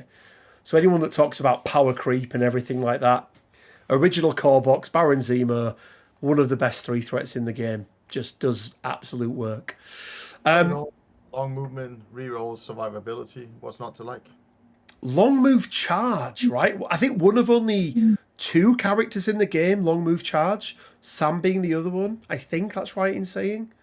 Who are the best 3 threats? Yeah, well, and in Inhumans part as well, give them a power round 1. Guess what? They get their charge off round 1, and all of a sudden they become self-sufficient and everything else. So yeah, I want to give a big shout out to AJ as well, because he came in at the 11th hour. He did an absolutely amazing job with what he did for the team, and even in the very, very last round, we came up against Team Is Pain, the Spanish team. We kind of identified very early on, I think, Pat, didn't it, with it, that Espy was there. He was the best player. He was the best. And AJ stepped forward, and I think it was AJ, and he said, "Yeah, I'll take one for the team. I'll be the road bump. I will take on their best player." And by the way, for anyone that played the Spain team, they will agree with this. They are a very, very good side. A very, very good side. And he ended up beating Espy. Like, So even as a road bump, when he put himself forward as a lamb to the slaughter, he still came out on top. I think he went 3-2 overall. I think he was in a tough position because, again, the heartbeat, the core of his team being Cosmic Ghost Rider wasn't there anymore. He also played Sentinel Prime in Inhumans, which was really, really good. And Pat, I know that you looked at his roster as well and was like, there's a couple of characters in there. I think Howling Commandos were another one that you went, do you know what? I need to think about putting them into my roster. So look, every single person learns from every single game they play, every single roster that they see. I want to just round it out. I'll do mine because I haven't done mine yet. My MVP was Ronan, and I do believe that by the end of this weekend, I did convince Pat to some degree that Ronan has a spot in the Guardians roster. Yeah, sure, okay. Maybe like, in the Guardian's mirror, which you ended up having to face twice, right? You demonstrated that he's pretty powerful in that situation, which was really cool. Yeah. So the way that worked was I had Sacrifice and I had Ronan. People targeted Cosmic Ghost Rider, or more importantly, my opponent targeted Cosmic Ghost Rider with Ronan. Ronan paid for Sacrifice. I then actually, I think in the first, or I think it was the second game against Rookie Boy, which again, shout out, great game against Rookie Boy. I used my winging it tokens so that I died with Ronan. So I purposely wanted to daze Ronan so that he then got to slap Cosmic Ghost Rider back. But before he did, he got to put a judgment on him, which meant Cosmic Ghost Rider got no power for the damage that he took. I then hit him with a 9 dice Kree Justice because he had a hammer. And then my Cosmic Ghost Rider followed up and finished him off. And I think that happened twice in my last 2 games. So Pat said he was convinced. He looks less convinced now, but I do like Ronan in a Guardians mirror match. So Ronan was my MVP in those last 2 games. He did really, really good work. My favourite game was probably against Anders. I've not played against Magneto Brotherhood for a long, long time. I underestimated the amount of shit that he can throw early game. I think the board was almost empty by the time that we'd finished, and we were on a pretty congested board because I think they got to pick the board. So there was 3 and 4 threats for absolute days, but that literally came down to Magneto being on 1 health and me not being able to kill him, which could have gone either way, and it was a really, really good game. And then my advice, there we go, that's it. My advice to anyone out there looking to get into WTC, or do you know what? Even getting into MCP at the moment, I will say, first of all, I think the game, and I know we talk about the big bads of like Ghost Rider and everything else like that, or Cosmic Ghost Rider to be more precise. But I think right now the game is in the absolute best position it's ever been. There's more characters to choose from than you ever have been able to. There's more affiliations. There's a play style to suit every single person. So I think it's a great time to get into the game. In terms of WTC, I just want to resonate what most people on here have said, is just do it. Even if you turn up, you build a team that have only had 3 or 4 games each before you come into it, and you rock up and you go 5-0, I guarantee the friends you make, the games you play, and the fun you have along the way, you will forget about that 5-0 the moment it happens, and you'll come back next year and you'll do it again, and you might go 2-3, or you might go 3-2, and then you'll turn up again, and who knows what. Your team that started out 3 years ago as never playing the game could easily turn up and win the whole thing. And I just want to also give one final shout out to Gil and the rest of the team for putting it together in the first place, because it takes somebody to do it, and there's lots of us in the community, and none of us did, and Gil did. So I just want to give a big shout out to Gil. And Pat, I know you're a huge part of that. Norbert, I know you're a huge part of that as well. And Gil, you've already mentioned the guys. I think Mads is on the chat at the moment as the judge. So yeah, just a huge thank you to you and the rest of the team that put it all together. Cool. I can say we are working on a few surprises for next year. I'm not going to spoil them because some of them we haven't decided if we're going to do. Gil, are we allowed 2 Cosmic Ghost Riders? Is that the surprise for everybody? Surprise. We're not. That format is not going to be changed, and I think I proved the pairing process works, despite Pat thought it didn't. And I know Joe commented online and he thought the pairing process was really good, so I'm happy with that. That I won some people over. So I think we proved the concept works. So let's go with that. But I have some other surprises. I'm gonna have a chat with Pat and Norbert about some of them because we are gonna form the official committee and do a proper MCP committee going forward, so we can have more minds talking about it. I see Norbert is doing some notes for a later chat. Yep. Yeah, but yeah, there will be a feedback form coming out shortly, sent out to all the captains, so they can give us some feedback. I'm just getting all the questions down on the feedback form, and of course there will be a possibility to add comments if we haven't put everything on. Can I ask a request, Gil? Yes. Can we also push that out, maybe a separate one, to all the players as well? Yeah. Just to make sure that we get some feedback from all the players that were there. Well, I got the email to all the captains, so I'm gonna send it to all the captains and ask them to share it with the players, so I get feedback forms from every single player. Because I've got Finnish guy who's known on Discord as Stibe, STIBE. He works with feedback forms, and he contacted me and said, "Send me the questions. I'll make a form and I'll make a format for you to collect it and process the data." So thank you very much for that. Shout out to him for that.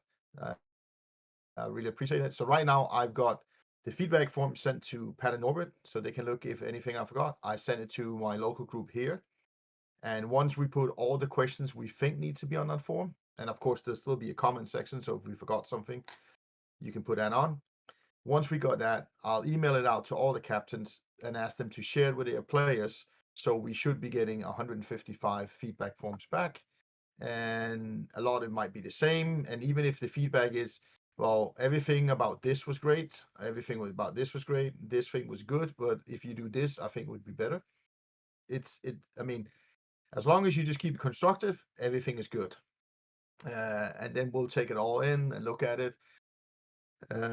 Once we got that, I might take a little bit of break of thinking for WTC for 2 or 3 weeks, but then we'll be back on planning for next year, and I will be having talks with AMG about what we're gonna do next year.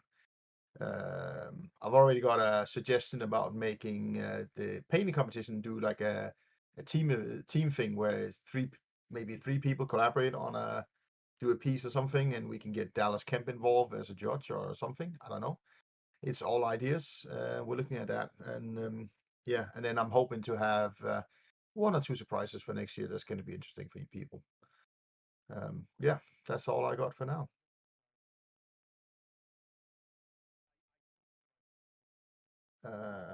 I can't hear you. Yeah, we lost you, Rich. Yeah, I was muted. I was coughing earlier. I apologise. No, I was going to say we love surprises, Gil.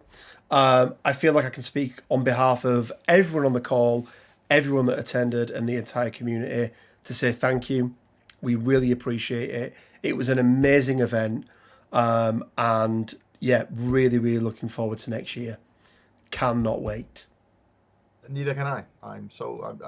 I mean, I said to people before, on Sunday, with all the feedback I got from players and seeing how the event went, I was like, I really can't wait to do it again next year.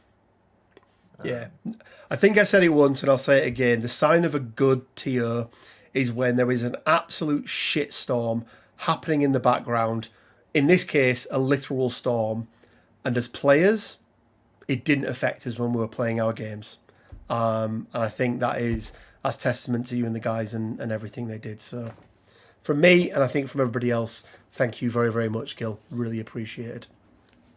And well, from me and the whole team, thank you very much to everybody, the way the community came forward. I got to give a final shout out to all the players on Sunday that helped me pack up. I just realized I got to pack everything up. I forgot to book in somebody to help me, and then realized I didn't need to, because the people who were there on Sunday, they helped me pack up. So it was just after 7 o'clock, and we had 1 hour to the dinner. The car was packed up. Somewhere like 20 minutes past 7, everything was completely packed up. The car was parked outside.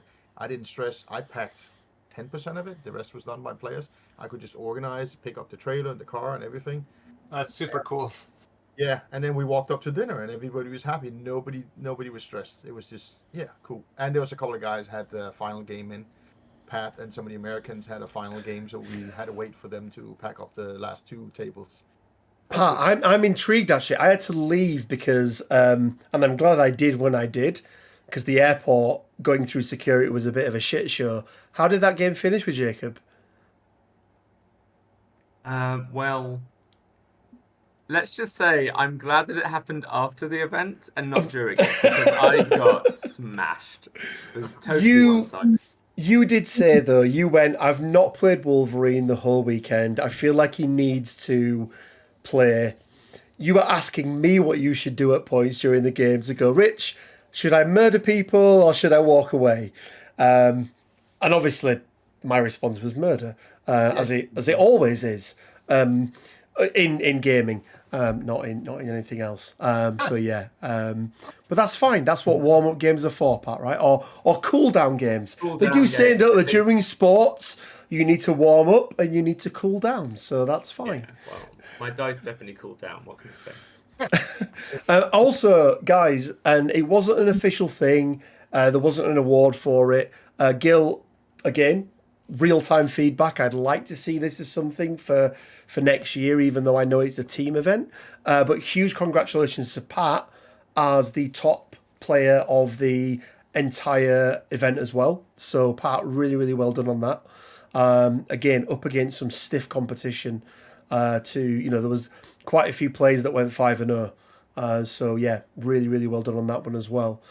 There was 12 players going 5-0, and Pat did go up as the strongest Avenger. I did want to have a strongest Avenger, but we had some UPS problems. I didn't actually have the thing to give him, so I thought it was a bit silly to do it when we couldn't actually give out the award.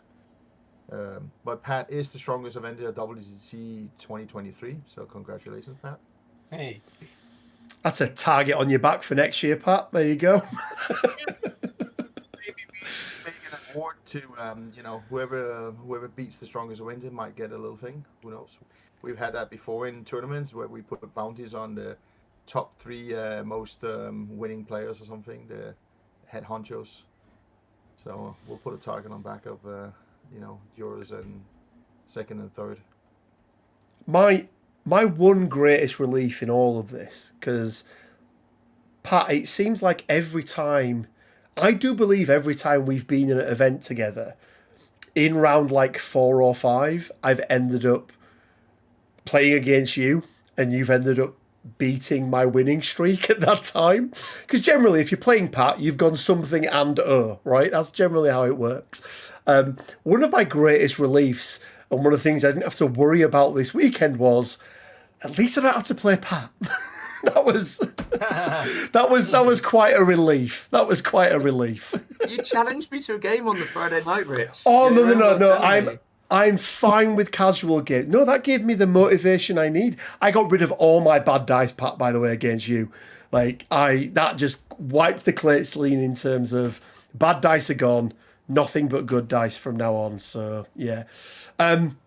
Guys, unless anybody else has got any other comments. Yes. Sorry, Gil. Norbert, go on, sorry. Yeah. Real quick, I just want to mention if people want some more WTC post event goodness. We're streaming tomorrow on my channel at 8 p.m. London time. So this will be Thursday, 8 p.m. London time. We're going to be interviewing the England reclaimed Colonials team and also the England London B team. So the other 2 top placing teams be on the England Lions one. So tune in that. I'm on twitch.tv/dr_Norbert. So Dr_Norbert. Let me get a link up here and we'll put it in the chat. Guys, you've all seen me on Norbert's channel. It is so much fun to be on there and commentate on games with Pat. But go check that out. Let me put a quick, as it catches up. There we go. Thank you, mate. There we go. Go check that out tomorrow night. And actually, I think Pat. Obviously, Pat. Everyone knows that you're on Across the Bifrost. We don't need to pitch Across the Bifrost now, do we? Or do you want to pitch Across the Bifrost? Well, I think it's worth mentioning because, of course, Rich, your content and Norbert, your content as well is all up on the Across the Bifrost Nexus. So it's a great place to go if you want to see any of the stuff we talked about. We just finished recording a podcast about WTC as well, and that's going to be up in the coming week. Yeah.